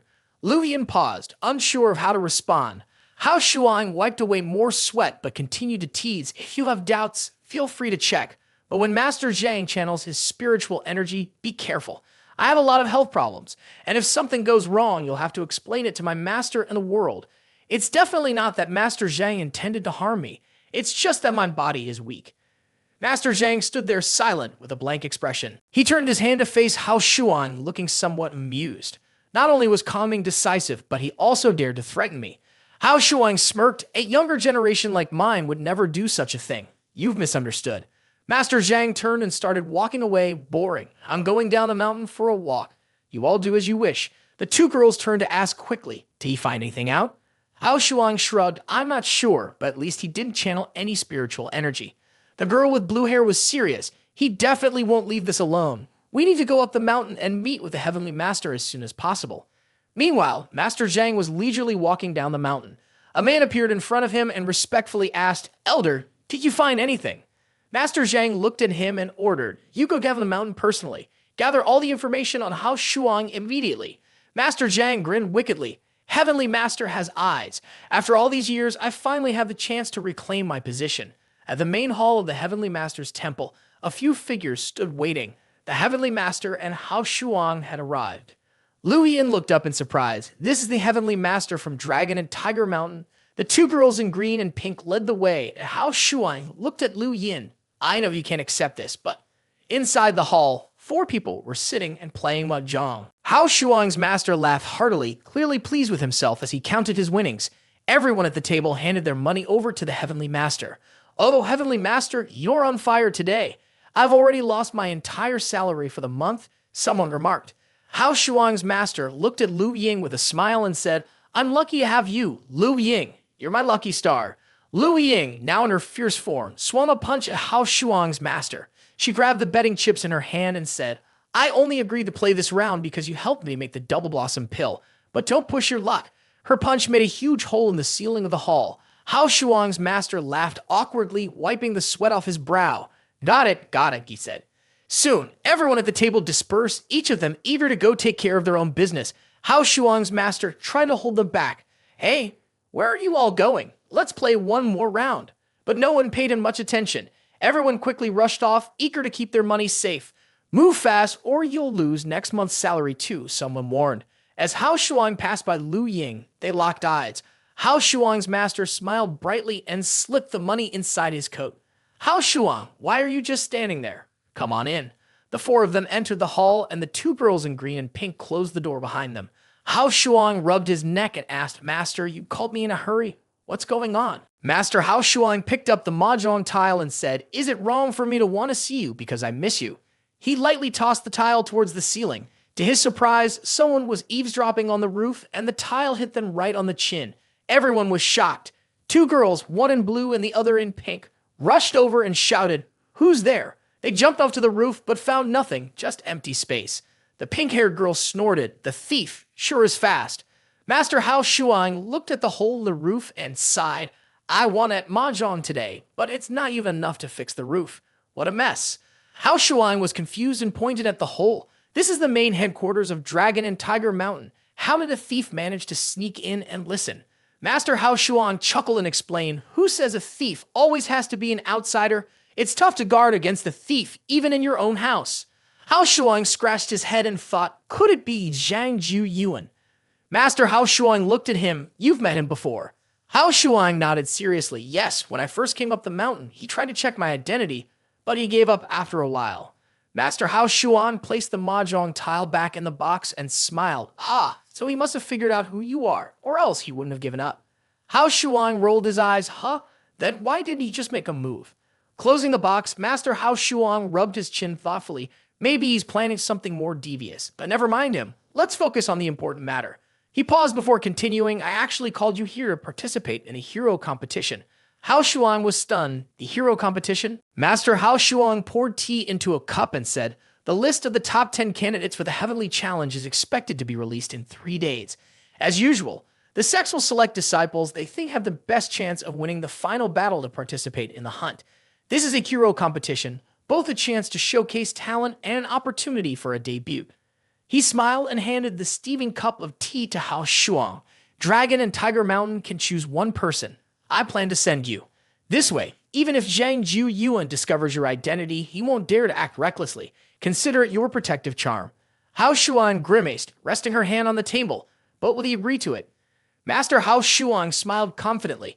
"Of course he won't agree, but that doesn't matter. It's not his decision to make. I'm the one who decides. The rule for selecting disciples for the competition is that the Heavenly Master and Elder Ming Qi will vote. The disciple with the most votes wins." Hao Shuang slapped the table, realizing something. "Oh, so all I need to do is visit Elder Ming Qi. When the time comes, it'll be 2 against 1, and even if he objects, it won't matter. I guess you must be really close with Elder Ming Qi, right?" He smiled wickedly while rubbing his chin. "That's the person who almost chopped off my head earlier. Getting her to agree seems impossible, but I have a way." Hao Shuang, standing behind him, was speechless and confused.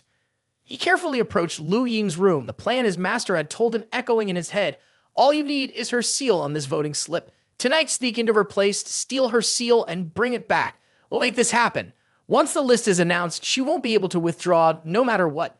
Hao Shuang recalled his master's careless finger-pointing gesture. "She's quick-tempered and the hardest person to deal with at Dragon and Tiger Mountain. If you don't want to get beaten to death on the spot, don't let her catch you. Good luck." Hao Shuang couldn't help but feel speechless, wondering why he had chosen such an unreliable master. He climbed through the window looking around. The old man had said that every day at this time she went for a run, if he could get her seal before she returned. Before he could finish his thought, the door to the room opened. Hao Shuang panicked and quickly dove under the bed. Lu Ying, sweating from her run, walked in. Hao Shuang cursed inwardly. "That old man. Is this the kind of intel he gives me? He's going to get me killed one of these days." He blushed as he watched Lu Ying take off her black pants. There was a small wound on her leg, but it was bruised and dark, making it look pretty ugly. She frowned, applying medicine while complaining, "That's careless. I can twist my ankle just by climbing the stairs." Hao Shuang hid under the bed, his eyes wide open, unable to look away from the scene in front of him. It was all right there, exposed. Lu Ying saw something sticking up from the bed, and a huge question mark suddenly appeared in her mind. Meanwhile, the person under the bed was also staring in shock. The sound of urgent knocking echoed, almost as if the door itself might be torn down. Lu Ying, wrapped in a towel, slowly walked out and said, "Come in." She cracked the door open and saw 2 men standing outside, their faces cautious as they asked, "Who's there?" Outside, 3 masked figures exuded a dangerous aura, yet they had comical undertone. They stared at Lu Ying, releasing a stream of green gas into the air. Lu Ying didn't think to guard against it and accidentally inhaled some. Pinching her nose, she stumbled back, and an immediate warning flashed in her mind. "This is bad. It's poison." She stepped back, but unfortunately, she ended up stepping on Hao Shuang's tiny bird. This made him clutch his little guy in pain, crying out, "Sis, could you please not step so precisely?" The 3 masked figures charged forward aggressively, clearly aiming to capture Lu Ying. Sweat poured down her face. She was deeply worried, but she forced herself to stay calm in order to respond. They pulled out something that looked like a stick, which emitted a continuous stream of electricity aimed at her. Hao Xuan, watching from below, looked up in confusion, as if he had just fallen from the sky. Lu Ying gathered her energy and shouted, "If you have the guts, try blocking this move of mine." But before she could make her move, her mind started to blur. A look of deep worry crossed her face. Taking advantage of this, the masked figure attacked. He kicked straight into Lu Ying's chest, causing her to cough up blood, which splattered everywhere. Along with that, a scream echoed, shaking the entire solar system. Blood sprayed from her mouth, splashing onto her clothes and nearby areas. Lu Ying sat on the cold ground, clutching her chest, and asked weakly, "Who are you people?" The masked figures glared at her with murderous intent, their eyes locked on Lu Ying as one of them growled, "Enough with the questions. Where is your seal?"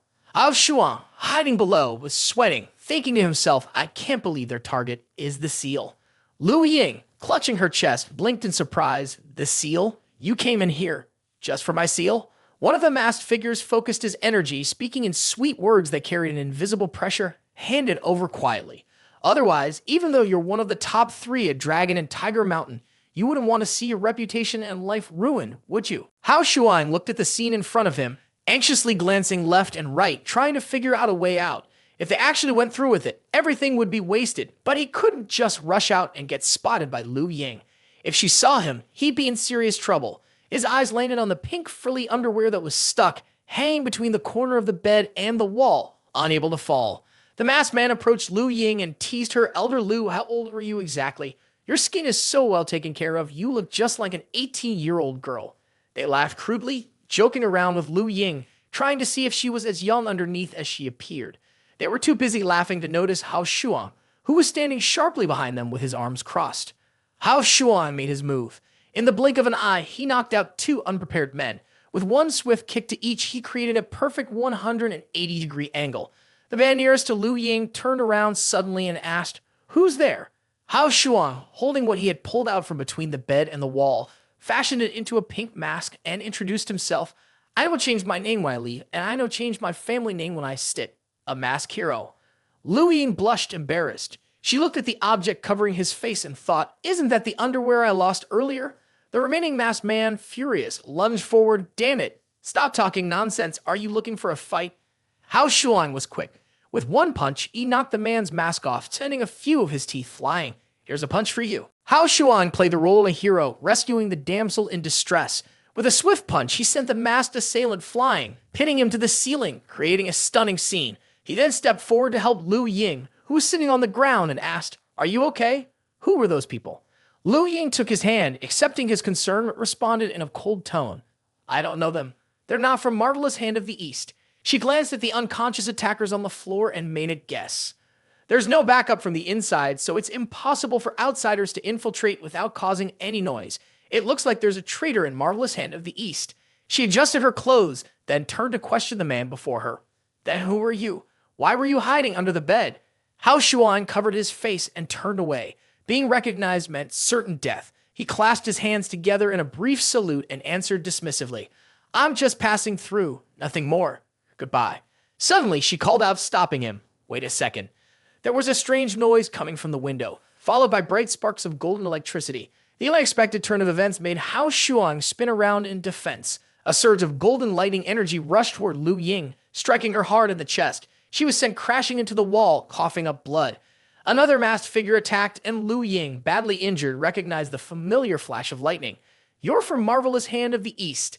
The attacker's gaze turned fiery red, staring at her with an intent to kill. He snarled, "Where's the seal? Don't force me to kill you." Lu Ying, despite being restrained and seriously injured, still tried to resist with all her strength. She gritted her teeth and responded, "Even if you manage to get it, so what? Are you brave enough to actually use it? I certainly won't give it to you." The person calmly focused, and with that, it was no longer her concern. Hao Xuan suddenly soared up from behind like a superhero, kicking and shouting, "I'm still here." The masked figure formed a spherical energy ball, quickly used one hand to pull Hao Xuan into it, and launched him far away, slamming him to the ground. His mind quickly processed the situation and concluded, "This person is too strong." With a murderous glare and a surge of fury, he threw something, his eyes filled with killing intent as he shouted, "You ruined my plan. I'll deal with you first." Lu Ying spoke up to stop him. "Wait, let him go. I'll give you the seal." He paused, turned around and said, All right, where is it? Liu Ying pointed toward a wooden cabinet and revealed a second drawer. Inside, there's a secret compartment. Take it. The masked figure was cautious and with suspicion asked, hidden so carefully, there's definitely no trap, right? He turned to Hao Shuang and gave him an order while still wearing the lifeless mask. Kid, go over there and bring me the seal. Hao Shuang walked toward the cabinet, grabbing the old worn-out pole and preparing to open the drawer. He stared at the cabinet and grumbled. Hidden so well, how long would it take me to find it if I were the one searching? He threatened Liu Ying with violent gestures and urged Hao Shuang, move faster. Hao Shuang grabbed the seal tightly in his hand and responded, the item's here. Once you take it, you have to release me. In a flash, the masked man zoomed toward the seal, snatching it away. Immediately after, he flew toward the window, sneering before disappearing. Liu Ying collapsed to the ground, clutching his chest, exhausted and anxious. Phew, if I were poisoned, I definitely wouldn't have let him push me around like that. Liu Ying got back on his feet and expressed his gratitude. Thank you for your help, Hao Shuang. I didn't expect you to risk yourself to save me. Hao Shuang brushed off the formality. Don't mention it, anyway. I couldn't just stand by and watch someone die. Then you stopped, suddenly realizing, oh no, I've been caught. Liu Ying was sitting on the bed with Hao Shuang standing awkwardly next to her. The Heavenly Master had told her to steal the seal to recommend her for the hero contest, right? She sighed, wow, I was really knave, and winced softly from the pain. Hao Shuang rubbed his head and asked, where does it hurt? Should we go see a doctor? Liu Ying rubbed her back and declined, no need. The fewer people who know about this, the better. Just a little medicine will be enough. Can you bring me the ointment on the table? Hao Shuang moved closer and grabbed the small box. Does this medicine even work? Your injury looks pretty bad. He was startled, dropping the box as he looked at her. Huh, what are you doing? Liu Ying, only covered by a towel, blushed and lay on her stomach. I can't do it, so you'll have to apply it for me. Hao Shuang grinned, his face taking on a mischievous look. Are you serious? Liu Ying urged, stop talking and just apply it already. She guided Hao Shuang on how to apply it. Be gentle when you apply it. It's best to focus your energy through your fingertips to make the medicine work better. Hao Shuang knelt beside her. I'll do my best. He gathered energy in his fingers and pressed gently on the wound, making her groan softly. All right, I'll try it, she said, and then let out a soft, suggestive sound. Hao Shuang focused the energy in his fingers, gently rubbing the ointment into her injury. Liu Ying moaned quietly, be gentle, please, gentle. Hao Shuang continued, rubbing carefully. I'm being as gentle as I can. Does it still hurt? She blushed, her face turning as red as a ripe tomato, and responded, it's not about the pain, just keep going. Hao Shuang continued, applying the medicine while saying, if it doesn't hurt, why are you making a sound? You're so hard to understand. A group of disciples walked up to the room. Two of them slowly moved toward the door, which showed signs of being broken into. It turned out that someone had ambushed Elder Liu, so they entered the room. But one of them suggested, wait, let's listen for a moment and check the situation inside first. They pressed their ears against the door, trying to eavesdrop. But suddenly, they heard some strange noises that made their faces turn red and their expressions embarrassed. They quickly turned around and started whispering among themselves. What's going on inside? It sounds kind of lively. What should we do now? Should we still be worried? Inside, Liu Ying heard the noise. She cast a spell that shot out, startling Hao Shuang. Who's out there? Hao Shuang couldn't stop it in time and just watched as the door was shattered.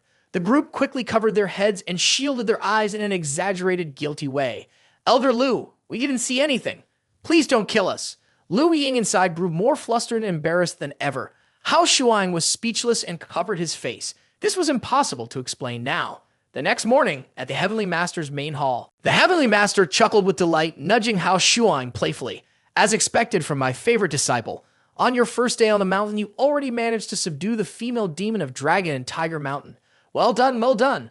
Hao Shuang felt helpless and didn't know how to shut his master up. He glanced ahead, silently pleading, Master, please stop talking. Someone's about to lose it. The figure of the woman in front was burning with rage, her killing intent clear. Liu Ying crossed her arms, sitting in a chair. I'm too lazy to explain. Let's get to the point. What do we do about the stolen seal? Master Hao Shuang analyzed the situation. The enemy's move was ruthless. They didn't seem to have any intention of leaving a way out. But it's strange. Why would they want your seal? Hao Shuang pointed to himself. Could it be to prevent me from joining the hero competition? Master Hao Shuang responded, even if they took it, they could always carve another one. It's not very likely, though. Liu Ying calmly thought it over, scanning Dragon and Tiger Mountain. The only person who would dare to strike at me is Zhang Jiu Yuan. The one who injured me has high cultivation, and only his disciples could have that level of strength. Master Hao Shuang leaned on his hands, fully understanding the logic, but he couldn't say it like that.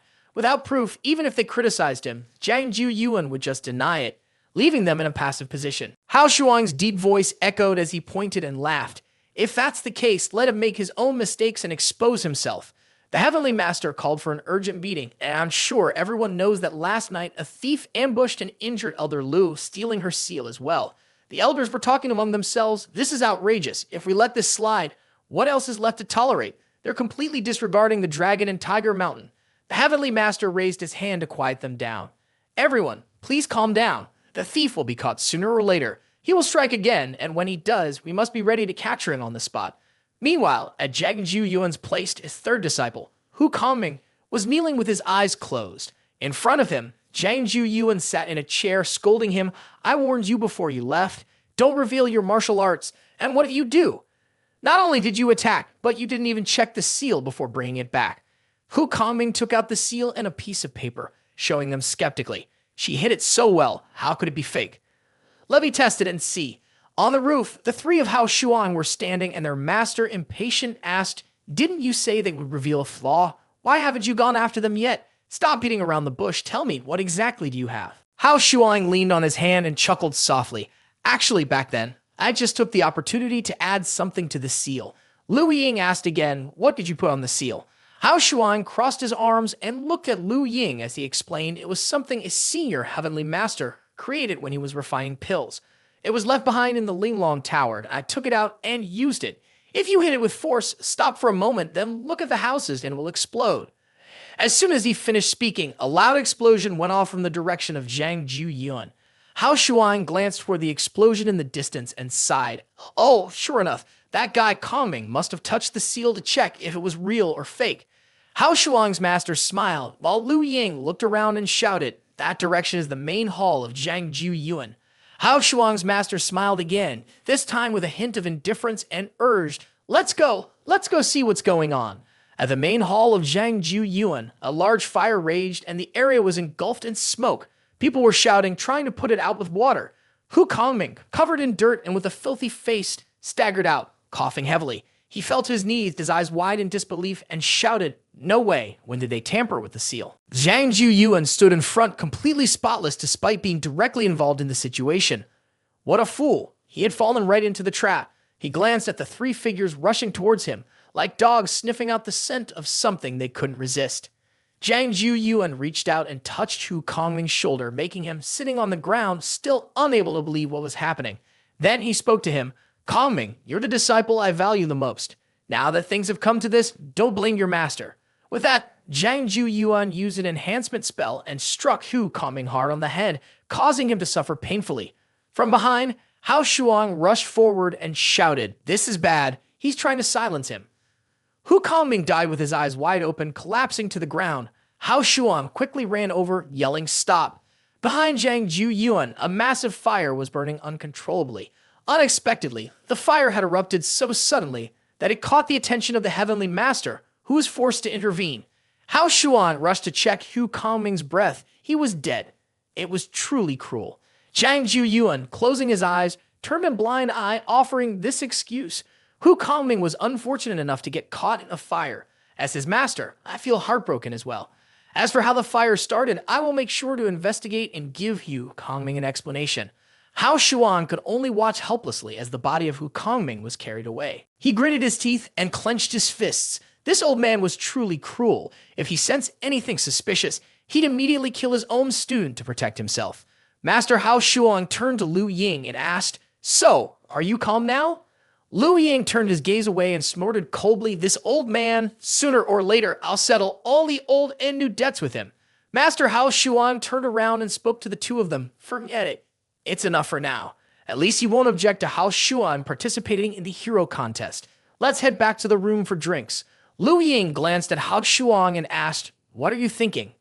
Hao Shuang rubbed his chin, looking out the window. I find it strange. What exactly are they trying to achieve by stealing the seal? On the quiet full moon night at Dragon and Tiger Mountain, a girl cried out completely naked. Zhang Ju Yuan, uninterested, growled in frustration, screamed louder, be more vulgar. After finishing the exhale, just as a figure arrived to report, Master Zhang, the detective, is back. The girl lay unconscious on the bed after their encounter. Zhang Zhuyuan put on his clothes and got up, saying, "Tell him to come in." The detective walked in, knelt down, and presented a scroll of paper. "Elder, I have fulfilled my mission. I've thoroughly investigated the background of the person named Hao Shuang." Zhang Zhuyuan took the scroll and opened it. "Has anyone noticed your movements?" The detective clasped his hands together. "I was very careful. No one noticed anything." The elder's eyes lit up. He hadn't expected Hao Shuang's identity to be. He laughed out loud. "Looks like heaven is on my side." Meanwhile, Hao Shuang and his master stood facing each other. Hao Shuang rubbed his head, puzzled. "Master, why did you bring me here?" Master Hao Shuang placed his hands behind his back and smiled. "Although the power base in Dragon and Tiger Mountain has been removed, winning the hero tournament is not an easy task. I need to see how strong you are now. Go ahead, attack me with everything you've got." Hao Shuang's eyes lit up. He clapped his hands and grinned mischievously. "Since you said it like that, I'll be a little disrespectful." Master Hao Shuang shook his head. "Kid, you've definitely got some personal grudges in this." Hao Shuang tensed up, his body glowing brightly as fiery energy surrounded him. The Heavenly Master was shocked. "Wait, since when has this kid?" Hao Shuang shot forward at lightning speed toward the Heavenly Master. The Heavenly Master focused, sweating coldly, thinking, "This isn't right. This kid's power isn't supposed to have become this strong." He dodged Hao Shuang's powerful attack, and suddenly, a cloud of dust filled the air. This is just too insane. But the wall would have a large hole, and the thick smoke filled the air, making the scene blurry and unclear. Master Hao Shuang stood there, wide-eyed, staring at the big hole in the wall. He scratched his head and began his usual complaining performance. "Oh no, Master, I'm guessing I don't need to pay for the repairs, right?" Master Hao Shuang turned to him, yelling and spitting as he spoke, his mind consumed with thoughts of money. "Don't you worry that a single punch from me could kill you." Hao Shuang shrugged casually and replied in a calm tone, "But you told me to go all out." Heavenly Master gritted his teeth in anger, his face sweating as he thought it through. This brat really was his grandfather's grandson, all right. He would have to show some real skill if he was going to continue being this kid's teacher. Zhang Zhuyuan immediately began to gather his energy, one hand glowing green and the other red. The two charms were activated together. Hao Shuang watched an even greater surprise as the entire scene unfolded with the two elements at play. Master's glasses sparkled as Zhang Zhuyuan extended his hand, now surrounded by green energy, and pointed directly at Hao Shuang, commanding him as if speaking to something in front of him. "Go!" A large stream of water shot down from above, drenching Hao Shuang's head. Surprised, he scrambled to react. "Master, don't go overboard like that." Master Hao Shuang, clearly pleased with himself, explained, "Fighting requires enthusiasm. You need to adapt." Hao Shuang frowned angrily and said, "The more I beg, the more it excites you, doesn't it?" With that, he released a burst of power, but the impact of the waves of water caused his body to feel like it was about to shatter, even though he was protected by a golden aura. His master was surprised that his disciple had broken through the barrier of the realm, yet still maintained the golden aura. He felt proud that his student had discovered the flaw in the golden aura. Hao Shuang, injured and clutching his stomach, spoke to his master, "Do you have a backstory too?" After trying to convince him for a while, the master finally stopped fighting and sat down to drink and talk. Zhang Zhuyuan, angered, said, "You dare expose your master's secrets." He raised his hand, which was wrapped in golden energy, toward Hao Shuang. Hao Shuang refused to back down. He countered, but the golden aura couldn't block the attack. Hao Shuang unleashed a counterattack, summoning a powerful spiritual beast. But it was no use. A red flame burned Hao Shuang. The master, standing nearby, looked sad. He called out with a sincere and urgent tone, "Hao Shuang, don't blame me. It's just that I want you to grow stronger. I wanted to push you to your limits so you could survive the competition." Hao Shuang screamed, and suddenly his eyes lit up with sparks. Zhang Zhuyuan, taken by surprise, wondered what that was. Then he suddenly realized that Hao Shuang had absorbed all of his spiritual energy. Hao Shuang raised his hand, throwing out flashes of blue and red light toward his master. Zhang Zhuyuan, filled with fear and shock, saw a massive beam of light shoot up from the mountain where Hao Shuang and his master were standing. The air was thick with smoke, and as Hao Shuang swung his hand, a voice suddenly rang out, "Monster, monster."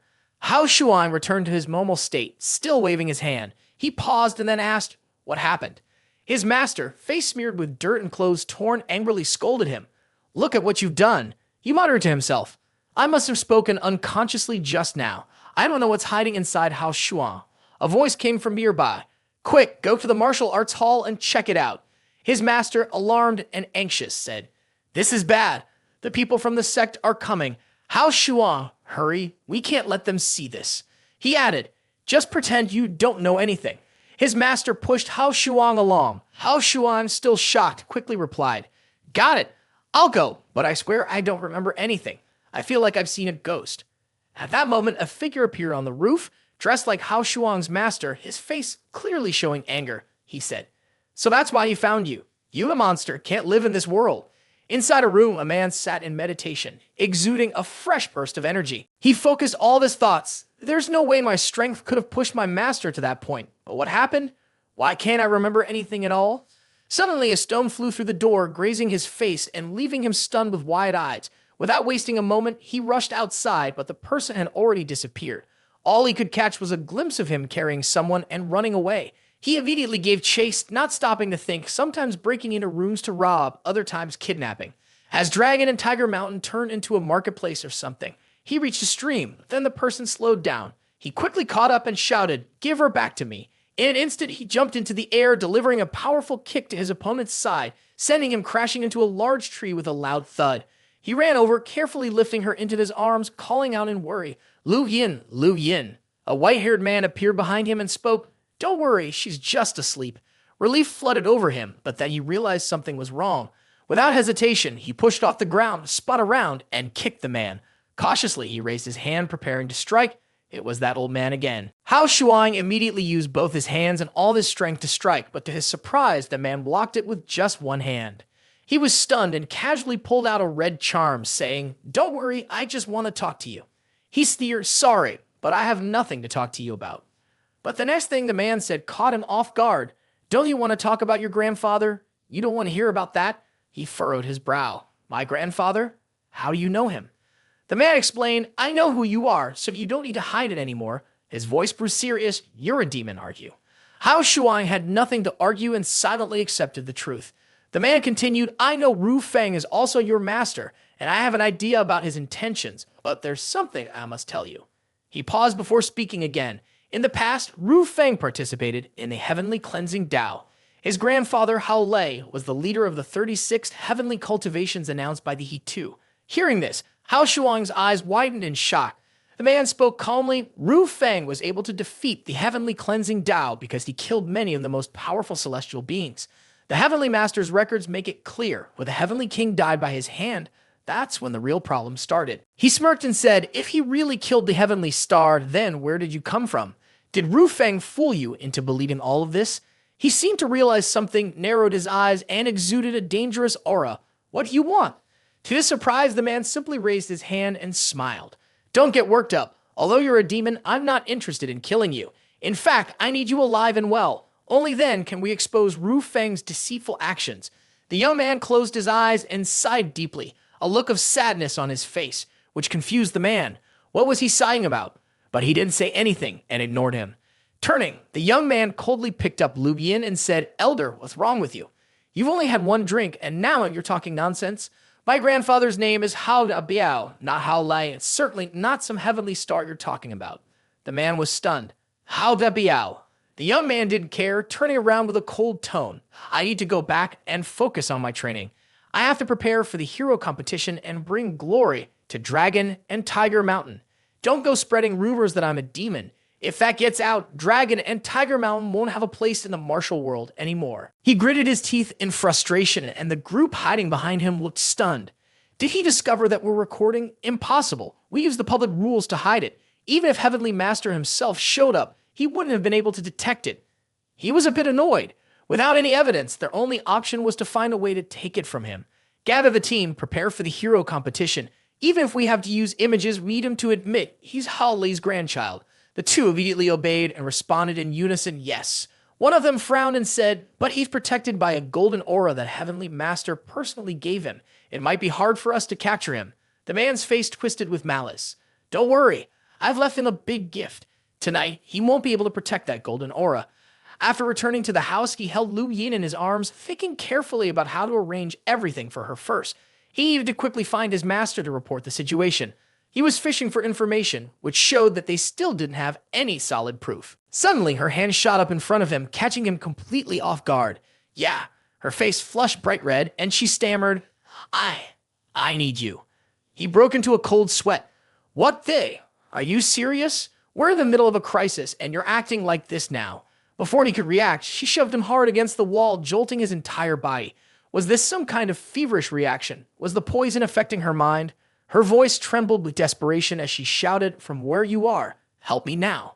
He panicked, looking around for an exit or help, but the dizziness in his head confirmed it. He'd been drugged too. He needed his master. He needed answers. Suddenly, her eyes turned bloodshot. With a swift motion, she pulled out a whip and lashed it toward him, the impact sending a shock through his senses. She used it to trap him, the binding tight and unrelenting. He struggled as she threw him backward onto the bed. He gasped, eyes wide, shouting, Lu Yin, get a hold of yourself.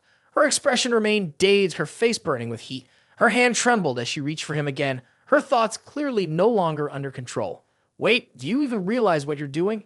Panic surged in him as he saw her step closer, unsteady and breathless, eyes filled with a strange light.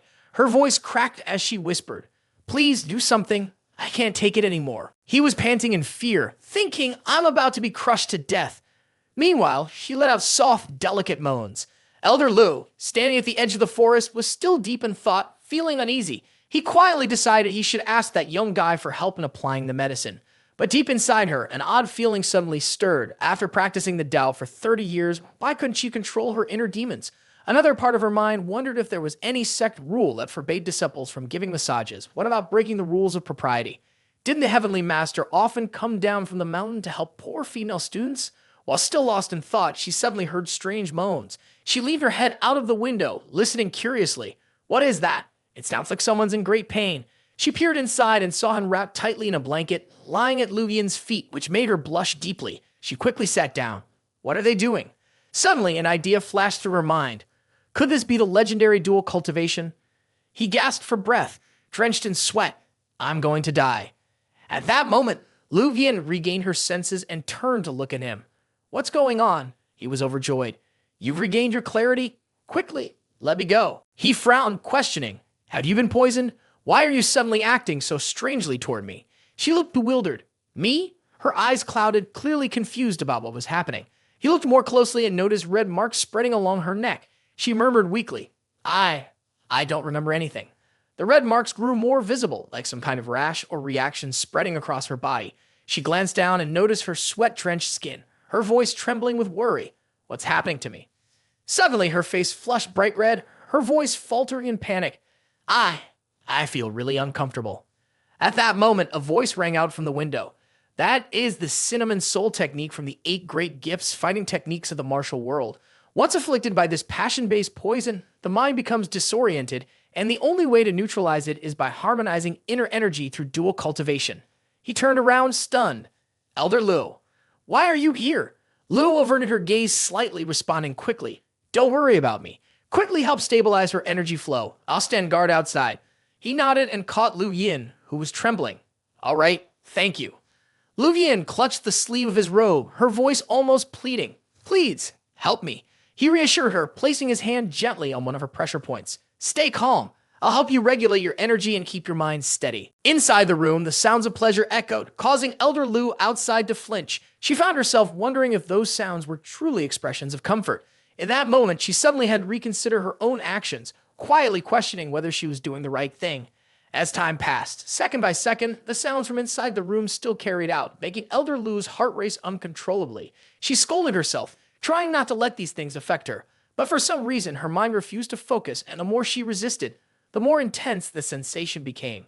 You want to scream, and you absorb it. Try to release as much energy as you can.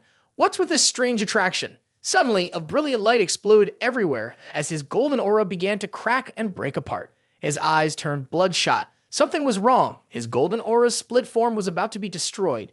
Just then, a surge of power enveloped the golden aura. So it's Elder Lu, he thought. I'll protect the golden aura for now. Keep going.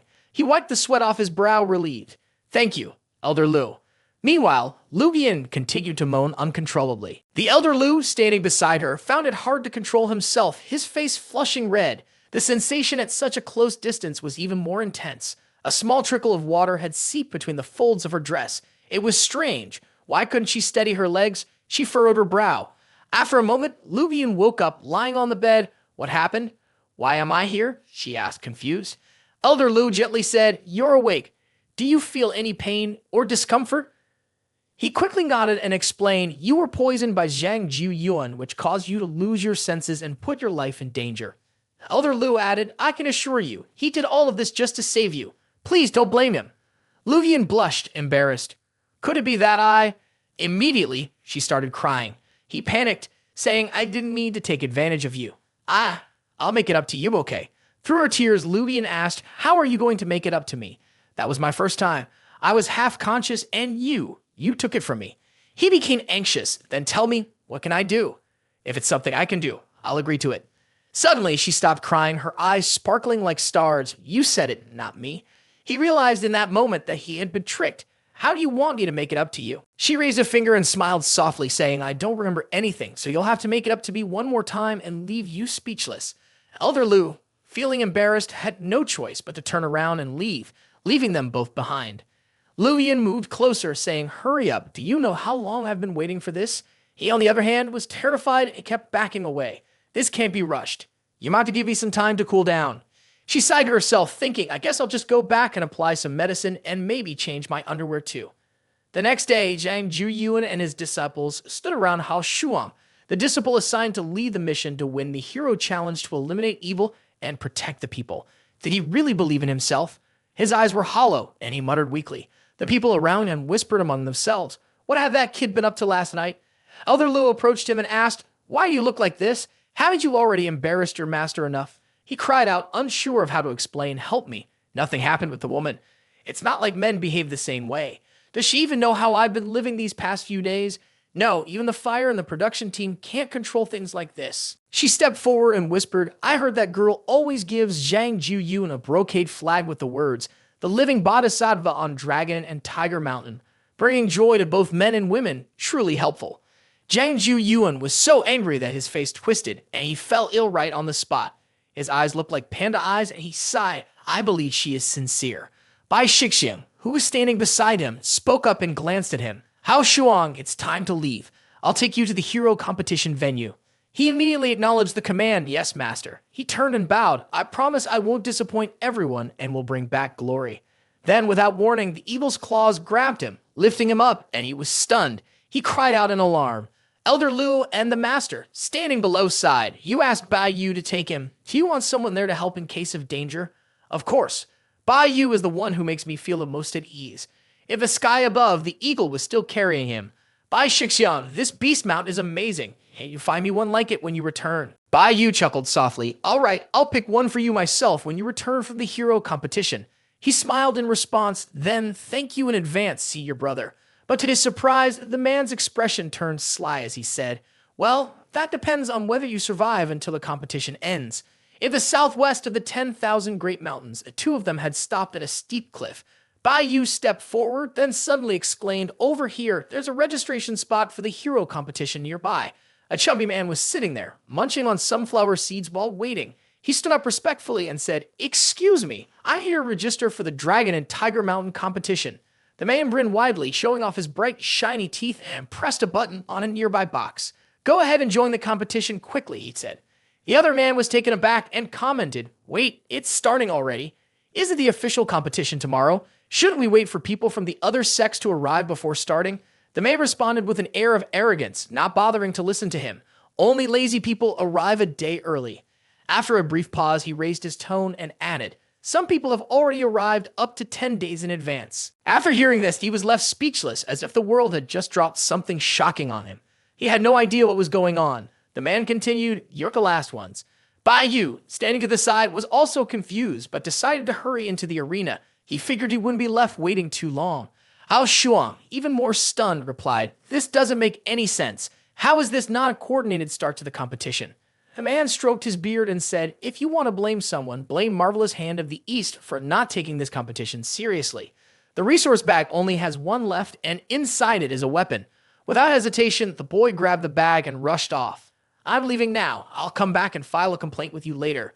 The man behind him continued to laugh, still carrying that tone of disdain as if ready to welcome anyone at any time. In a flash, the boy jumped off the rock ledge. Senior brother, tell Master to expect good news from me in 3 days. Bai Yu, standing above, watched him leave, his face growing serious. Are you planning to wait here? The boy casually turned his head and replied, No, I have things to do. I'll be back in 3 days. He smiled as if he understood. 3 days, huh? That should be enough. Don't worry, I'll be a witness in case something unexpected happens while you're not around. After he landed, the ground around him sank deeply. He stood up and brushed off the dust. Then he asked, I thought I'd get a good meal when I got here, but I didn't expect to rush into the mountains like this. Where am I supposed to find food? Suddenly, a large shadow appeared behind him, startling him. It was a massive bull, looking a bit like a wild boar, standing right behind him, but not scaring him at all. He immediately said, Well, looks like we got some meat.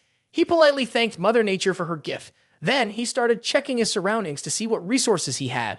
After pulling everything out of his bag, he found a pair of scissors, a rope, and a card that left him stunned. Holy crap, does he really think these are weapons? He picked up the card shaped like a lynx and examined it, puzzled. Lynx?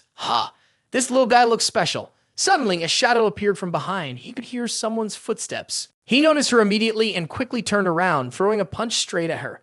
It's Sulushi, she said. You took just one step and you created a wave that made him lose his motivation. He had to admit she had skill. Good reflexes, he said. She quickly grabbed a piece of meat, raised her hand in a gesture of peace, and said, I'm not fighting. I just want some food. Consider it a debt. I'll pay you back later. He was still confused. No need to pay, he replied. There's plenty left. But he still asked her, Who are you? She hurriedly ate the meat, then said, I'm Liu Ba Su Liu Shi. You can just call me Zhai Ji. He sat down gently. Take your time eating. No one's going to steal your food. She chewed happily and said, You're really good at grilling. Your skills are even better than the chef at my place. He was a bit surprised. You're the only one competing in the hero contest, right? She seemed puzzled. Yeah, why? Just then, a few people appeared from a distance. She immediately recognized them and frowned, shouting, Hey, don't come over here. I ate all the grilled meat. There's none left. He wiped his sweat, feeling annoyed at her insatiable appetite. Immediately, the others shot an arrow straight at him, but he managed to dodge in time. Sweat poured down his face as he panicked, realizing they were targeting him. Xiu Liuji shouted in anger, What? Why are they attacking you? The young man wrapped his arms around the girl and yelled, Damn it, this has to be someone from Zhang Ju Yuan. The girl holding onto his leg cried out, How did you end up offending that shameless old man? The young man looked dazed and replied, Oh, looks like that old man's bad reputation really precedes him. An explosion suddenly rocked the area, sending both of them flying, shouting as they were thrown back. The young man unexpectedly fell to the ground and reached for something he shouldn't have, letting out a cry. This wasn't her problem, but now she was dragged into it. She shouted angrily, Wait! The sunlight hit his face and he called out, Go! Without wasting a second, he rushed toward the man waiting ahead. He curled his lips into a smile and said, You're biting down too hard. Then he quietly thought to himself, the speed was fast, the attack was strong, and there were so many people. It looks like this time, there's little chance of getting out unharmed. Around him, 6 men stood blocking his way. He glanced at the one wearing the mask and said, Looks like these are all veteran hounds. The masked man suddenly spoke, The orders from above are to capture him alive. Make sure your moves are quick and decisive. The young man pulled out a pair of scissors and shouted, Don't move. He held the scissors right against his neck and said, You want to capture me alive, right? Do you think if I kill myself, you'll still get the outcome you want? The masked man stammered, No, don't do anything rash. Let's talk this through. Don't think so impulsively. The young man kept the scissors tightly in his grip. Step forward, all of you, or I'll act. The people around him kept trying to reassure him, You're still young. You have a long future ahead. It's not worth it. Put the scissors down. Let's just talk. The young man seized the moment and shot back, Talk? Don't even think you can get anything from me. Suddenly, someone appeared behind him, a masked figure trying to throw a punch to knock him out. But just then, the punch slammed into his back, sending him tumbling forward. The masked figure froze and cursed, Oh crap, wasn't the rule not to kill him? Then they discussed among themselves, Boss, our people are here. The other person replied, You're right. Those across from us aren't our people. The young man was pushed back and held his chest, saying, I didn't expect there to be someone else. He then thought to himself, This person is faster than me, yet I didn't even notice them getting close. Suddenly, he cursed, The ones you're supposed to be watching over, don't mess this up again. The masked figure saw him rush off and said, All right, thanks to the warrior for lending a hand. Looking at the young man lying on the ground, the masked figure continued, Kid, now you can't even kill yourself. In a bit, you'll get a taste of our 18 traditional tortures. I'll make sure you spill everything about which girl's bath you've been secretly watching. His hand pressed against his chest as he clenched his teeth and thought, damn, I have no choice but to rush at them and take a risk. Suddenly, a spark of lightning shot across the group of masked figures. The force of the attack was so strong that they could only shout, "Boss, over there." A voice rang out, "Who's there?" Su Liuji was standing on a tree branch, saying, "Lucky I made it in time." The young man was stunned, not expecting that girl to come back. Su Liuji crouched on the tree and introduced herself. "Su Liuji from Baiyu Dong is here. I'm protecting this handsome guy." She looked down and added, "If you're not afraid of dying, go ahead and take 2 steps forward to test it." The masked figure, after hearing her introduction, showed off his knowledge. Wave-stepping sword art Su Liuji, a move as fast as the wind, ghostly and unpredictable. She's been honored as the strongest genius in Baiyu Dong in the last 100 years. It's said she once set a terrifying record of killing 100 people in a single night. The young man shuddered, thinking, I never imagined this food-loving girl could be this formidable. Her eyes flashed brightly, and she asked, "If you already know my nickname, why haven't you run off yet?" Suddenly, a hand reached into a pocket. She was just a disciple of Baiyu Dong, after all.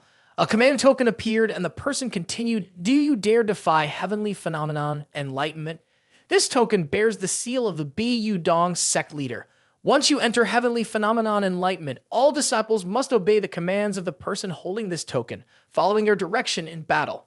Su Liuji's expression turned worried as she said, "I've heard rumors that within the 3 mountains, 9 valleys, and 21 caves, there's a mysterious organization called Heavenly Phenomenon Enlightenment.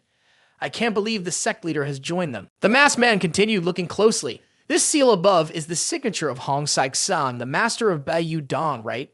Now, I order you to help us capture this boy." The young man, silently coughing up blood, thought to himself, "Sister, it'd be better if you don't come back. There's no chance of winning this time." The masked man suddenly said, "Spiritual practitioners around the world have suffered for too long. Because of Dragon and Tiger Mountain, we secretly formed an alliance to pursue a great cause of independence." Su Liuji stood on a thick branch nearby, hearing their orders. "Capturing this boy is following the command of the leader of the Wantu Ming. What are you standing there for? Move quickly." She responded, "If it is the command of the leader, then of course I dare not defy it." Then she gritted her teeth and thought, "There's no other choice. I'll just have to go for it." She continued, her words causing lightning to crackle around her. "But the way you're ordering me around makes me, your aunt, very uncomfortable." Immediately, waves of power surged and attacked those standing below, causing them to scream in panic. A hand slammed down onto the ground, and the masked figure shouted, "Inferno Dragon Penitentiary." The day after that statement, the 2 opposing forces collided. Su Liuji nervously said, "Is it Dong Hong Yan's people?" The masked figure, surrounded by a red shield, responded, "Dong Hong Yan, who specializes in fire magic and uses the dangerous techniques of Baiyu Dong. With just one of her moves, if she enters my barrier, she'll be cooked in an instant. Let's see what she can do to me." The person spoke with a challenging tone, accompanied by a hint of arrogant laughter. Looking down at her own chest, she asked, "Then do you know that 85% of the human body is water?" The masked figure trembled and said, "No, I didn't expect you." Suddenly, the mask fell off his face, and his whole face began to distort, turning into an ugly, filthy shape. He screamed, What? What are you saying?" to the leader. Su Liuji shouted angrily, "The person he needs is Hao Shuang, not you. I just need to bring him there." Out of nowhere, a red light appeared before him. The young man looked at Su Liuji, his nose dripping, and muttered, "This woman is too terrifying." Su Liuji rushed over and shouted, "Let's go." This made the young man jump as if he had seen a ghost, and he asked, "Go where?" She raised a finger with a playful expression and said, "I'm not full yet. I still need more grilled meat." The young man asked in worry, "Grilled meat?" In the distance, a young man with white hair watched them, silently thinking, out of nowhere, someone shows up to ruin everything. This is a disaster. He turned away and said, "But I still have people who can help." A sleep grin spread across his face as he continued, "Junior brother, soon enough, you'll have to pay for your flirtations." Su Liuji and the young man sat around a campfire, grilling meat. He asked, "What exactly is that Van Min Tuom?"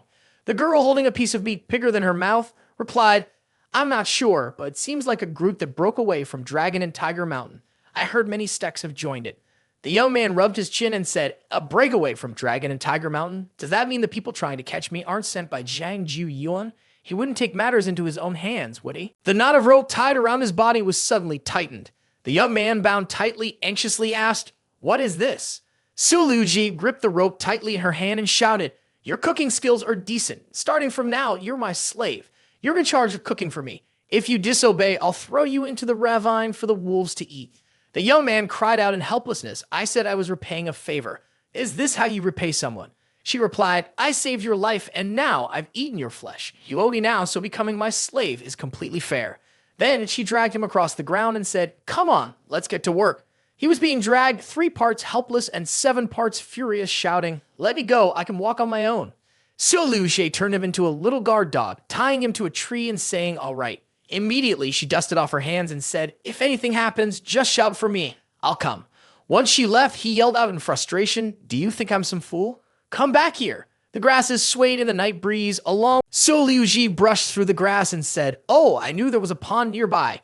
Looking at the shimmering surface of the water in front of her, she softly murmured, "Finally, I can replenish my water. The fight earlier drained so much of my energy reserves." Without hesitation, she quickly stripped off her clothes, revealing long legs that reached up to her waist.